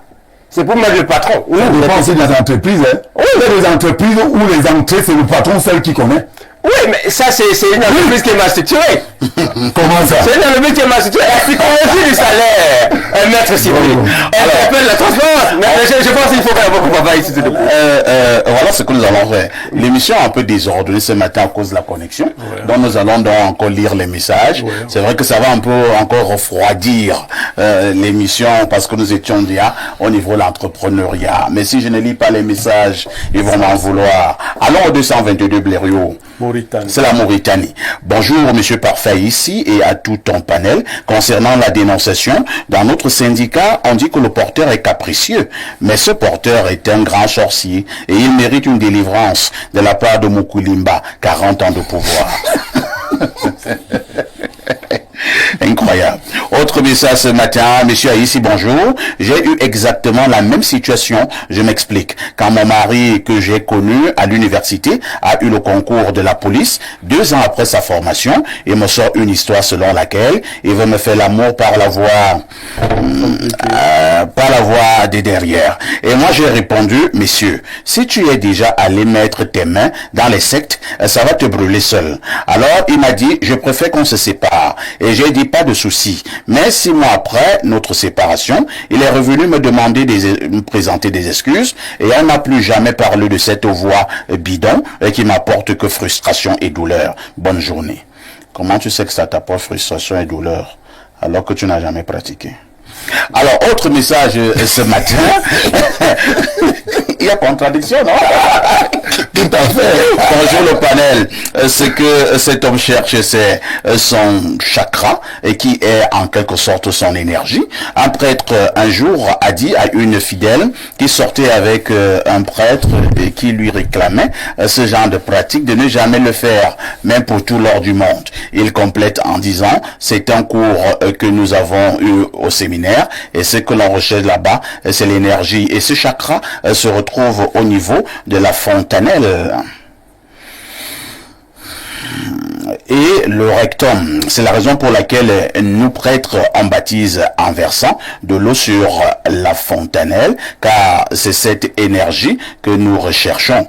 Et il dit ensuite que tu verras parmi nous, il y a ceux qui sont trop riches et d'autres qui vivent de la dîme, car les premiers utilisent ce genre de pratique pour leur richesse. Pour moi, si l'homme de l'art est adepte des sensations fortes, qu'il attrape le courant, il n'aura plus de vibration.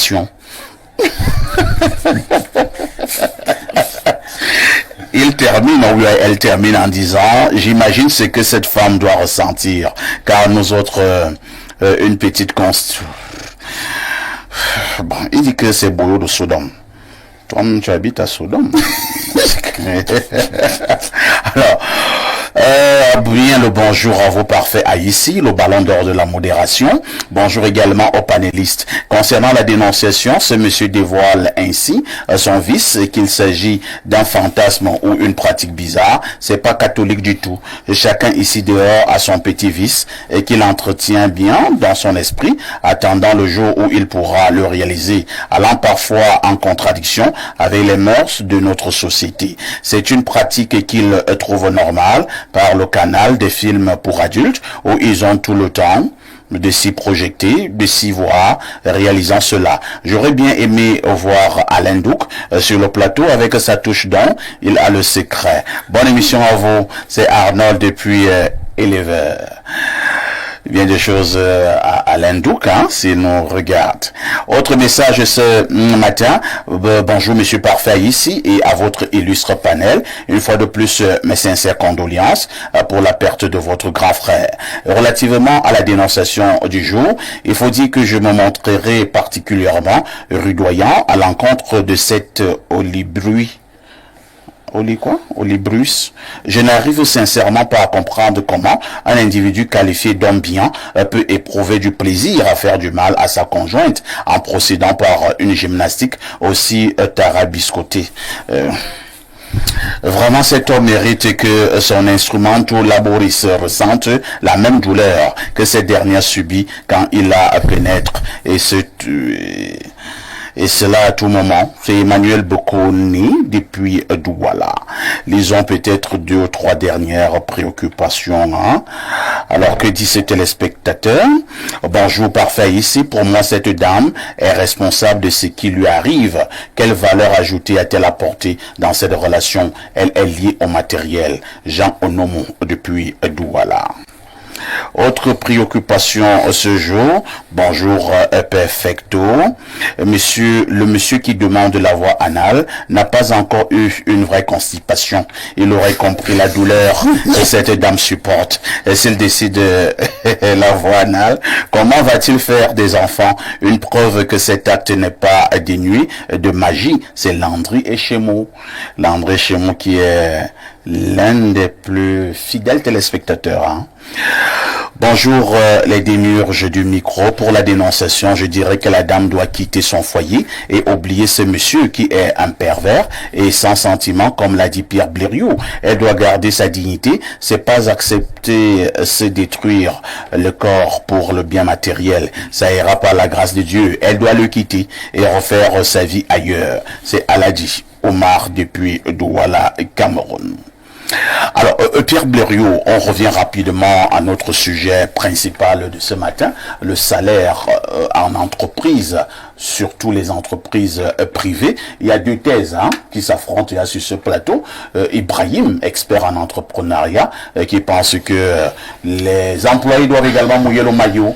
Maintenant, Sidney Dan, qui est juriste, il dit qu'il est assailli des plaintes des employés et il pense d'ailleurs que les employeurs sont des gros malhonnêtes. Votre regard? Oui, mais la vérité c'est que chacun d'eux a pris une extrême opposée à l'autre. Il faut qu'ils se rejoignent. Ibrahim, lui, part sur la base des petites ou très petites entreprises. Des très petites entreprises, parfois ici, on a notre truc de foléré là, la vente du foléré. On a un petit budget de 50 000. Il faut bien que tout le monde sorte. Aille chercher les clients. Tout à fait. Voilà, donc ça commence comme ça. J'ai vu une des madames Yémé commencer comme ça avec les fumées. Au départ, c'était un foyer. Bon, elle était la seule à livrer. Ensuite, maintenant, j'ai vu qu'elle a construit les grands foyers là qui prennent plusieurs. Même sa fille Karel qui allait faire les livraisons ne parle plus pour rien. Elle dit que l'entreprise a grandi. Ce que je veux dire, c'est que quand l'entreprise grandit, les gens voient que l'entreprise grandit. Et c'est là où Signé commence à avoir raison. Il faut que tout grandisse. Hier, si nous payons nos taxis nous-mêmes, si nous marchions à pied pour aller chercher de la clientèle, si le niveau de l'entreprise évolue, et là je crois qu'Ibrahim est d'accord avec nous, il faut que cela se ressente. Mais moi, je n'aime pas beaucoup la notion de salaire dans le privé. Moi, je préfère la notion des pourcentages. Je suis tout à fait d'accord avec les pourcentages. Sauf que... Avant le salaire de base, c'est d'abord le salaire avant le pourcentage. Parce que là, le juriste dit que on est d'accord avec le pourcentage, mais il faut d'abord le salaire de base. Le salaire de base, bon, peut-être les experts peuvent dire. Il faut appeler ça une rémunération. Il faut une rémunération. Je suis d'accord. Il faut une base. Mais je vous assure, dès lors qu'on met automatiquement des augmentations pour tout le monde, il y a des fédiants qui ne foutent rien et les autres travaillent pour eux. C'est-à-dire, parce que nous ne sommes pas là dans le public. Et c'est la mentalité qui a pris le public. Ah ben, si vous êtes professeur de lycée, que vous allez au cours ou pas, votre salaire passe. Le salaire passe. Bon, encore que là même, on peut même savoir que vous n'étiez pas au cours. Dans les autres secteurs du fonctionnariat, il y a des gens qui ne sont plus allés au travail depuis 6 mois. Et là, le salaire passe. Et cet esprit-là, donc, peut affecter ou infecter les gens du privé. Il y a beaucoup d'entreprises privées qui travaillent avec des gens qui ne foutent rien, qui n'ont pas de plus-value et qui sont là dans les mêmes gammes, les augmentations pour tout le monde. Si vous lui dites que bon, toi, honnêtement, tu apportes quoi à cette entreprise? Lui-même ne saura pas. Il y a un autre versant. C'est les chefs d'entreprise eux-mêmes qui recrutent pour rien. C'est-à-dire qu'ils n'ont pas de job description. On recrute, le chef d'entreprise va à une messe au village. Il y a la messe. À la fin de la messe. À la fin de la messe, les gens viennent avec le récit qui est comme ça. C'est-à-dire que tu as l'entreprise à Yaoundé. Tu as la télé, par exemple. À Yaoundé. Avec tes neveux sont ici. Ils foutent quoi? Il est bon. Qui montent dans la voiture. Ils arrivent à Yaoundé. Ils les amènent par exemple ensemble. Bon, voilà, entrez dans la télé. Vous travaillez déjà. Quand vous recrutez les gens comme ça, vous allez saigner beaucoup. Parce que ces gens-là n'ont pas de plus-value. Non, à la vérité, si on veut aider les gens, aidons-les en dehors de nos entreprises. Quand on veut avoir des entreprises performantes, ou alors renforçons leur capacité. Tu veux venir travailler chez moi. Vraiment, moi, je n'ai pas une... Ce n'est pas une laverie. C'est la télé que moi j'ai. Moi, je prends un exemple. Moi, ici, c'est la télé que j'ai. Je n'ai pas de laverie. Bon, maintenant, on va voir à Yaoundé dans mes contacts si je peux te trouver une laverie. C'est ce que tu sais faire. Il ne sert à rien que je vienne à la télé où tu vas confondre laverie et télé. Il faut que ceux qui sont là travaillent davantage pour accroître leur capacité, leur rendement. Merci Pierre Blériot. Comme si... Monsieur Edanga, vous qui êtes également chef d'entreprise, qu'est-ce qui crée problème lorsque nous parlons des salaires en entreprise? Parfait, cette histoire de salaire dans les entreprises, il faut commencer par dire c'est un vaste chantier. Pour moi, c'est un vaste chantier et un très vaste chantier qui ne peut pas se débattre en une journée comme celle d'aujourd'hui. C'est un chantier qu'on peut débattre, je pense, pour un mois, pendant un mois, parce qu'il y a plusieurs volets là-dedans. Au Cameroun, par exemple, combien d'entreprises fêtent la deuxième, la troisième, la quatrième anniversaire de leur vie? Quand on crée une entreprise, combien d'entreprises au Cameroun fêtent la troisième, quatrième, cinquième anniversaire? Et pourquoi? Maintenant, avant d'arriver au salaire, c'est par là qu'on doit commencer. C'est pour ça que je dis qu'il s'agit d'un vaste chantier. Parce que il y en a des employés, ils ne savent pas combien de sommeil, combien de nuits blanches vous avez passé pour soutenir votre entreprise. Il vient en une journée, il veut devenir, il veut votre chaise. Il a besoin de votre chaise. Il n'a même pas fini la période d'essai, mais il veut votre chaise.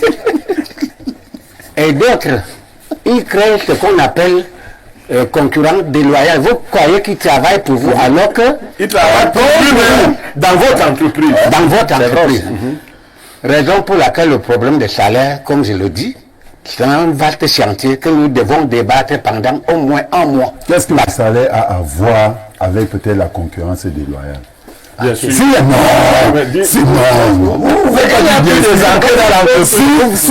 la concurrence est déloyale, d'accord, le patron a des canons, ok, pour punir son employé. Mais ça n'a rien à voir avec les salaires. Bon, ok. Tu as dit ta part. Oui. C'est quoi la concurrence déloyale? C'est la première question. Il fallait d'abord qu'on la définisse. C'est bien le fait que travaillant pour une structure et devant rapporter de la plus-value à cette structure, vous serviez de la structure pour produire. Alors, donc vous réduisez les revenus de la structure. Et ce sont les revenus qui constituent le salaire. Du coup, si chacun fait comme celui-là, parce que je ne pense pas que ce soit vous, il n'y aura pas d'argent dans la caisse. Est-ce que le patron devra aller chercher un argent chez sa grand-mère pour venir vous payer? Non, mais techniquement, ça n'a rien à voir avec le salaire. Je parle en tant que juriste. Ça n'a rien à voir avec le salaire. Ok, ça n'a rien à voir avec le salaire. Maintenant, le patron sait comment sanctionner ça. Comment? Nous, on le vit chaque jour. Non, mais attendez. Il y a d'abord le problème au Cameroun, c'est ça. Il y a des demandes d'explication. Et c'est ça qui remplit les caisses, c'est à la fin du mois une comptabilité vide. Mais il y a des canaux pour peut-être récupérer l'argent. Mais moi, je dis le salaire est sacré. Le salaire C'est vient de ça, quoi? Le hein? salaire vient de quoi? D'où sort le salaire? Mais le salaire vient du fonctionnement de l'entreprise. Que les employés ont pris et ont mis dans leur poche, et le salaire vient d'où? De toutes les manières, moi je sais que le monsieur d'en face, lui, parle, c'est qu'il a la posture d'un patron. Monsieur Edanga. Et monsieur Edanga. Il a l'expérience. Voilà. Non, il est dans la posture d'un patron. Il défend ses intérêts. C'est ça. C'est ce que moi je comprends. Mais, parce qu'on parlait de salaire, lui commence à dire que non, on ne peut pas parler de salaire, il faut 2 mois. Parce que vraiment dans cette affaire-là, est-ce que vous savez qu'il y a la concurrence? Qu'est-ce que ça a à voir? On parle du salaire, l'impact. Si la société change, il faut que les salaires... Et tout. Moi, je suis d'accord avec Blériot qui a parlé de pourcentage. Mais j'ai dit, même si on va parler de pourcentage, à mon avis, il faut un truc de base. Maintenant, le pourcentage va amener les employés à bosser en sachant que, ok, malgré par exemple le salaire de 40 000 que j'ai, le patron nous a dit que selon votre productivité, voilà ce qui peut arriver. Ça constitue un ajout. Voilà un ajout. Monsieur Edang, vous voulez encore donner une autre précision? Justement, c'est par rapport à ça que j'ai dit. Quand on veut débattre du salaire, tout en étant d'accord avec mon frère, qu'il faut passer par pourcentage, c'est bien beau. C'est très bien, c'est même la bonne méthode qu'il faut. Par pourcentage, ouais. Au Cameroun. Sans salaire de base. Non. Si, je n'ai pas dit qu'il n'y a pas de salaire de base. Effectivement, il y a salaire de base. Ça marche. Après le salaire de base, comment faut-il faire pour que l'entreprise créée en 2024 que nous sommes, que cette entreprise vive 2 ans, 3 ans, 4 ans, jusqu'à fêter les différents anniversaires? Comment faut-il faire? Parce que là, c'est très important. C'est ce que nous... C'est-à-dire en Afrique. Je vais donner un conseil au patron. Pour dire que ce que Blériot a dit est très important. Vous comprenez? Qu'est-ce qu'il a dit? Non, Blériot a parlé de pourcentage. Je dis donc au patron que... Cette affaire de pourcentage, il faut que ce soit très bien compris. Hein, parce que moi, je me rappelle, à l'époque, je cherchais de l'emploi. J'étais assorti de l'école de formation. Je me suis rendu à une structure d'assurance. Grande structure d'assurance. Hein, je préfère taire le nom. J'avais mon dossier pour un recrutement, machin truc. Alors on me reçoit et on me fait comprendre que bon, je vais souvent sortir tous les matins. Ils ont appelé ça comment? Quand tu vas chercher les clients là. Prospection. Ils sont allés en prospection.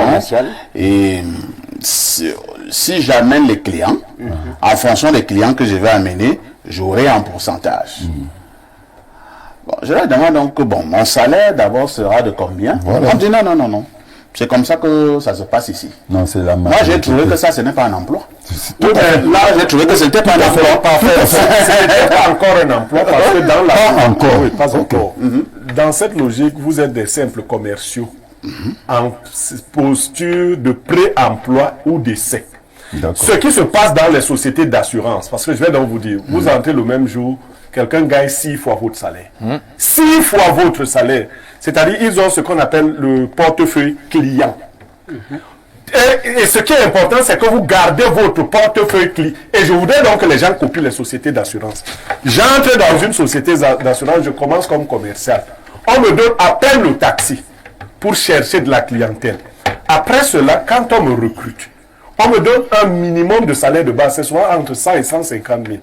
Juste pour vous assurer les commodités. Mais votre portefeuille client va vous suivre. C'est-à-dire, si c'est vous qui venez convaincre Info TV à aller dans votre assurance, on dit par exemple, vous êtes à 7%. Imaginez tous les employés d'Info TV. Autant c'est vous qui avez fait venir Info TV, ainsi de suite, je peux citer d'autres sociétés. Vous allez vous retrouver avec un collègue qui a 2 millions de salaire. Et un autre qui est entré le même jour, qui a 300 000. C'est-à-dire, c'est 150 000 de base et 150 000 de portefeuille. Voilà. Lisons d'autres messages ce matin. Bonjour, salut parfait ici et ton panel. Juste pour avoir le numéro de maître, c'est de la part de monsieur Jam Akoum, son camarade. Vous connaissez un certain Jam Akoum? C'est le nom Bafia. Bon, le nom Bafia. C'est un nom Bafia. Oui, donc Bafia. Bien sûr. Tous les Bafia peuvent. Il est fort possible que vous le connaissiez. Donc, appelez-moi après l'émission, on verra. Alors, 228. C'est le Togo. Le Togo. Bonjour, Bonjour El Perfecto, le numéro 9 de la modération et à tout un riche panel. Concernant la thématique du jour, je dirais qu'au Cameroun, l'entrepreneuriat privé est souvent marqué par des salaires bas et des conditions de travail précaires, car de nombreux patrons cherchent à réduire leurs coûts. Cette situation est aggravée par une forte concurrence sur le marché du travail et l'absence de protection adéquate pour les employés, notamment dans les secteurs informels et semi-formels. Les syndicats peinent à défendre les droits des travailleurs face à la méfiance des employeurs. Cela crée une culture d'exploitation qui nuit à la motivation et à la productivité, rendant essentielles les initiatives pour promouvoir des pratiques de travail plus éthiques et équitables. Comme toujours, je tire un coup de chapeau à ton consultant planétaire qui, comme toujours, a supposé une analyse propre, claire et nette de la thématique. À mon avis, merci et bonne suite d'émission. Autre message ce matin que dit ce téléspectateur. Bonjour, parfait ici et ton panel. Les patrons des entreprises ne payent pas toujours les salaires normalement pour plusieurs raisons. Tout d'abord, les entreprises sont souvent soumises à des pressions financières et à des objectifs de rentabilité qui peuvent les inciter à réduire les coûts, y compris les salaires. Ensuite, les patrons peuvent également être motivés par des intérêts personnels, tels que l'augmentation de leur propre salaire ou la maximisation de leurs bénéfices. De plus, les entreprises peuvent également être confrontées à des problèmes de gestion, tels que des difficultés à gérer les ressources humaines ou à établir des politiques de rémunération équitables. Enfin, il est également possible que les patrons ne payent pas les salaires normalement en raison d'une absence de... Malheureusement, le message n'est pas fini. Alors, autre préoccupation ce jour, prenons rapidement ce message. Alors, bonjour à vous, le Carlos Baleba de la modération et au André Onana de la consultation. C'est Vanel depuis Douala. Pour la dénonciation, la femme doit donner la priorité à son confort, à son bien-être et à sa sécurité. Elle devrait communiquer clairement ses limites à son mari, car elle pourrait ne pas être d'accord avec certains de ses fantasmes. Bon, nous parlons déjà des salaires. Les salaires sont plus importants que vos histoires. Parce que si tu n'as même pas un bon salaire, tu ne peux même pas faire ça aux gens. Bon, alors, Joseph Zambo, évoluons un peu dans cette affaire de salaire. C'est vrai que Sydney parle des employeurs malhonnêtes. Est-ce qu'il ne faut pas aussi voir certains employeurs qui changent les employés à tout moment? À tout moment. À tout moment. Et à chaque fois qu'un employé part, il te dira que je suis parti avec 3 mois d'arriéré. Je suis parti avec 3 mois d'arriéré. Est-ce que c'est une technique de ces employeurs de maintenir les entreprises, mais tout en flouant les employés? La question des salaires, c'est quelque chose de très atypique. Et je pense que si quelqu'un n'a pas encore tenu un employé pendant 1 an, tu ne peux pas réellement parler de cette affaire. Parce que nous qui sommes quand même à presque 10 ans, qu'on travaille avec des gens, on leur paye, on vit des choses. On vit des choses de tous bords. Mais ce que je vais répondre à la question, c'est ceci. Un entrepreneur qui sait ce qu'il fait ne peut pas se séparer de son employé n'importe comment. Il y a un mariage entre le patron et son employé pour l'évolution de l'entreprise. Et pour un vrai entrepreneur, rien ne compte plus que son entreprise. Et si tu es utile et important pour ma boîte, je ne trouve aucune raison de me séparer de toi pour rien. Ça, je suis en train de finir mon propos. Je parle là de ce que je fais. Vous me suivez? Je parle là de ce que je fais. La chose la plus difficile dans une entreprise, c'est d'avoir un bon employé. Je dis la chose la plus difficile dans une entreprise, c'est d'avoir un bon employé. Moi, je pense que c'est d'avoir... C'est c'est un exemple simple. Ici, par exemple, à Espace Miné ou à Info TV, il y a beaucoup de bons journalistes. Mais comment tu fais pour remplacer parfois ici à Espace Miné et avoir le même résultat? Tu fais ça comment en 2 jours? Tu fais ça comment en un mois? Tu fais ça comment en une année? Il est même possible qu'un programme meure à cause d'une personne qui était censée être là. C'est pour dire que pour tous les patrons, la plus grande peur, c'est de venir le matin au boulot et ne trouver personne. C'est la plus grosse peur. Quels que soient les millions que l'entreprise engendre, sans tes employés, tu ne vaux rien. C'est pour dire que il faut faire l'effort de ne pas être volatile dans une entreprise. Il y a des employés que ça fait des mois que le patron te dit que chef, où tu es là même, tu ne me sers pas grand-chose. Essaye de te mouvoir. Essaye. Il y a même des employés qui peuvent avoir un rapport de force avec leur patron. On n'augmente pas ton salaire parce que tu es bon. On augmente ton salaire parce que ta valeur ne fait que grandir. Moi, je dis souvent à mes employés, en même temps même, je te paye en fonction de quoi? Du travail que vous faites. Mais si vous voyez déjà que les caisses sont grandies, puisque vous le connaissez, venez me voir. Faites-moi non, je dis, non, je protège mes intérêts. Vous pensez que moi, je vais, attendez, je ne vais pas faire entrer 5 millions dans mon entreprise. Un matin, je viens vous voir, je vous dis que vous tous là, 2 millions. Non, mais réunissez-vous ou viens me voir et dis-moi que monsieur Zambo, je vois que je suis arrivé ici en faisant entrer 200. Mais depuis que celui-là, on fait déjà entrer 300. Par rapport à cela, je propose que vous augmentez mon salaire. Ok, faites un document, on va étudier ça en conseil d'administration. Et puis, moi, je verrai que si on n'augmente pas son salaire, le fait qu'il nous ait fait quitter de là à là en quelques temps, il peut rabaisser. Mais si j'augmente encore plus, il peut encore faire mieux. Donc, du coup, j'ai un intérêt majeur à ajouter. Et je n'ajoute pas son salaire à prendre l'argent dans mes poches. Je pense sur ce qu'il a travaillé jusque-là et que j'ajoute. Ça se passe dans toutes les entreprises du monde. Mais le problème, c'est qu'on a de mauvais employés. On a aussi de mauvaises entreprises. Et on a des faux patrons. Très bien. C'est ça. Bonjour au Kylian Mbappé de la modération et au Vinicius Junior de la consultation. Incroyable. Enfin, tu lis mon message aujourd'hui. Bonne fin de journée à vous sur le plateau. C'est Boutan depuis Bafoussam. J'ai lu le message Boutan. Alors, un autre message ce jour. Bonjour parfait à ici. Un employé qui ne reçoit pas son argent et qui reste dans la même entreprise a une manière de se payer. Est-ce que c'est vrai, Ibrahim? Un mec, il est dans une entreprise, il a 10 mois d'arrivée, il ne parle pas. Voilà. Est-ce qu'il n'a pas une autre? Je pense que l'intervention de ce téléspectateur est forte interpellatrice. Et c'est là où il parlait tout à l'heure de concurrence déloyale. C'est-à-dire que il y a ce qu'on peut supporter, il y a ce qu'on ne peut pas supporter quand on est un employé. Et effectivement, il y a des lieux où tu vois quelqu'un, on est quitté de 1, 2, 3, 4, 5, 6, 1, 2 ans, il reste là. Ça croit que il gagne quelque chose en restant là. Parce que la vérité, c'est que ses factures l'attendent toujours à la maison, mais il reste là. Il doit s'occuper de ses enfants, mais il reste là. Donc, s'il choisit de rester là, c'est peut-être parce qu'il gagne quelque chose dans tout ce système-là qui est en train de rouler. Il a l'espoir que ça va changer, que le patron va comprendre. L'espoir d'un homme s'appuie sur quelque chose. Oui. L'assurance de toute homme s'appuie sur quelque chose. Qui n'est pas à proprement parler de la concurrence déloyale. Mais votre entreprise peut donner de la visibilité à quelqu'un.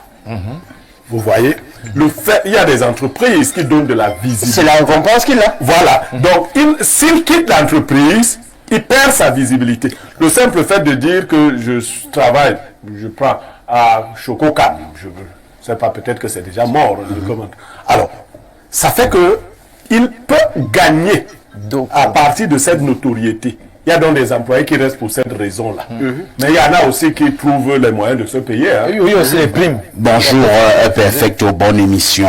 Dans mon quartier, j'ai constaté un phénomène de petits tableaux devant les snacks et les bars, sur lesquels sont toujours écrits « Recherche de vendeurs » ou de vendeuses. Et gestionnaire, chose curieuse, c'est toujours à la fin et au début des mois.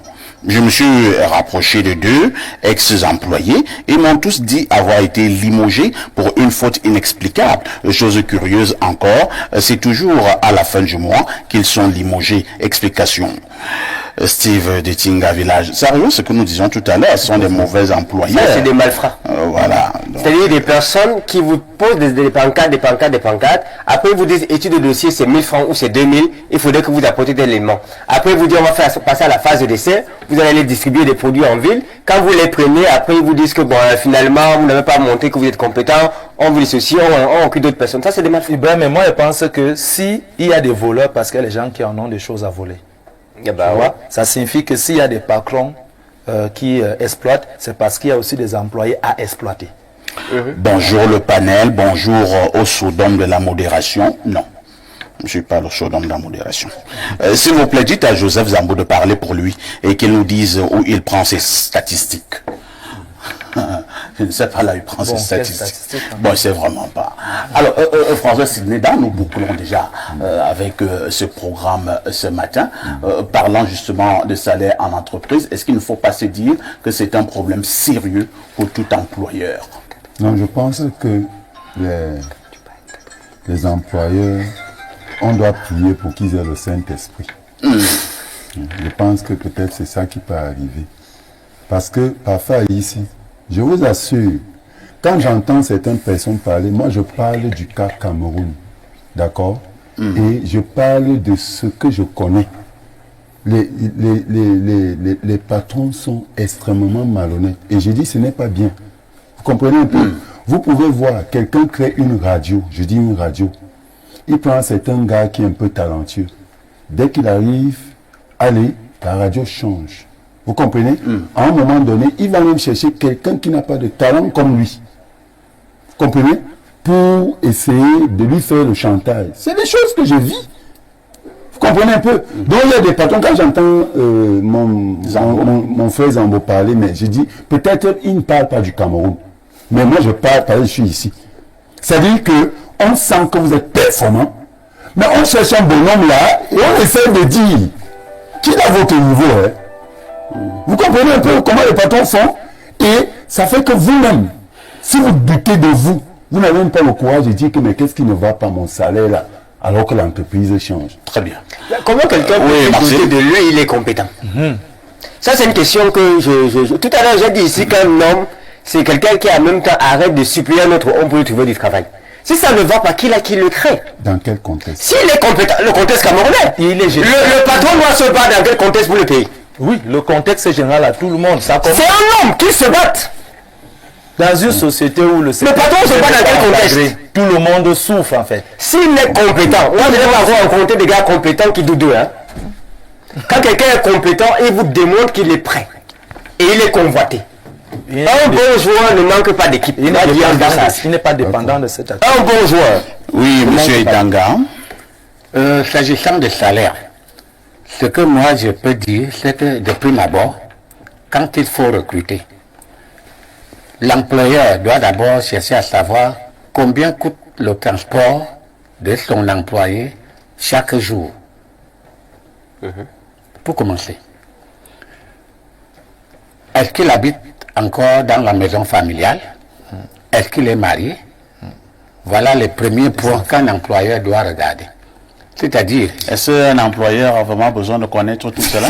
Si. Moi, je cherche un ingénieur dans tel domaine. S'il a besoin d'un bon emploi, je le prends. Et nous entendons sur ces tendances salariales terminées. Maintenant, il vit chez ses parents ou bien il vit chez sa copine. Il habite, je ne sais pas, au Lembe et il travaille. C'est comme je suis des ressources humaines. Il l'a peut-être présenté de manière rapide. Tous ces éléments, quand on vous recrute, on les prend en compte. Parce qu'on va vous refuser sans vous le dire. Si j'estime que honnêtement, vous habites très loin du lieu de travail et que tu ne pourras pas performer, tu ne pourras pas être là. Moi, je préfère quelqu'un dans le même sillage, dans ces éléments. Si je n'ai pas encore la capacité de te payer normalement, je préfère encore quelqu'un qui n'a pas encore trop de charges, n'a pas encore femme et enfant, parce que si j'ai des difficultés après 30 jours, celui qui n'est pas locataire peut encore comprendre, mais que dire à un employé qui est locataire, parce que le bailleur va venir cogner, donc c'est des éléments des ressources humaines. Et quelquefois même, les gens qui sont techniques trompent. Ils préfèrent vous dire qu'il vit en famille alors qu'il est... Parce qu'il sait déjà que dans la mentalité des patrons, les charges sont énormes, il pourra moins négocier avec un tel individu. Celui qui a les enfants qui crient, et il ne viendra pas bien performer par rapport à celui qui n'a pas encore d'enfants. Surtout quand on demande à la deuxième tranche. Voilà la deuxième tranche.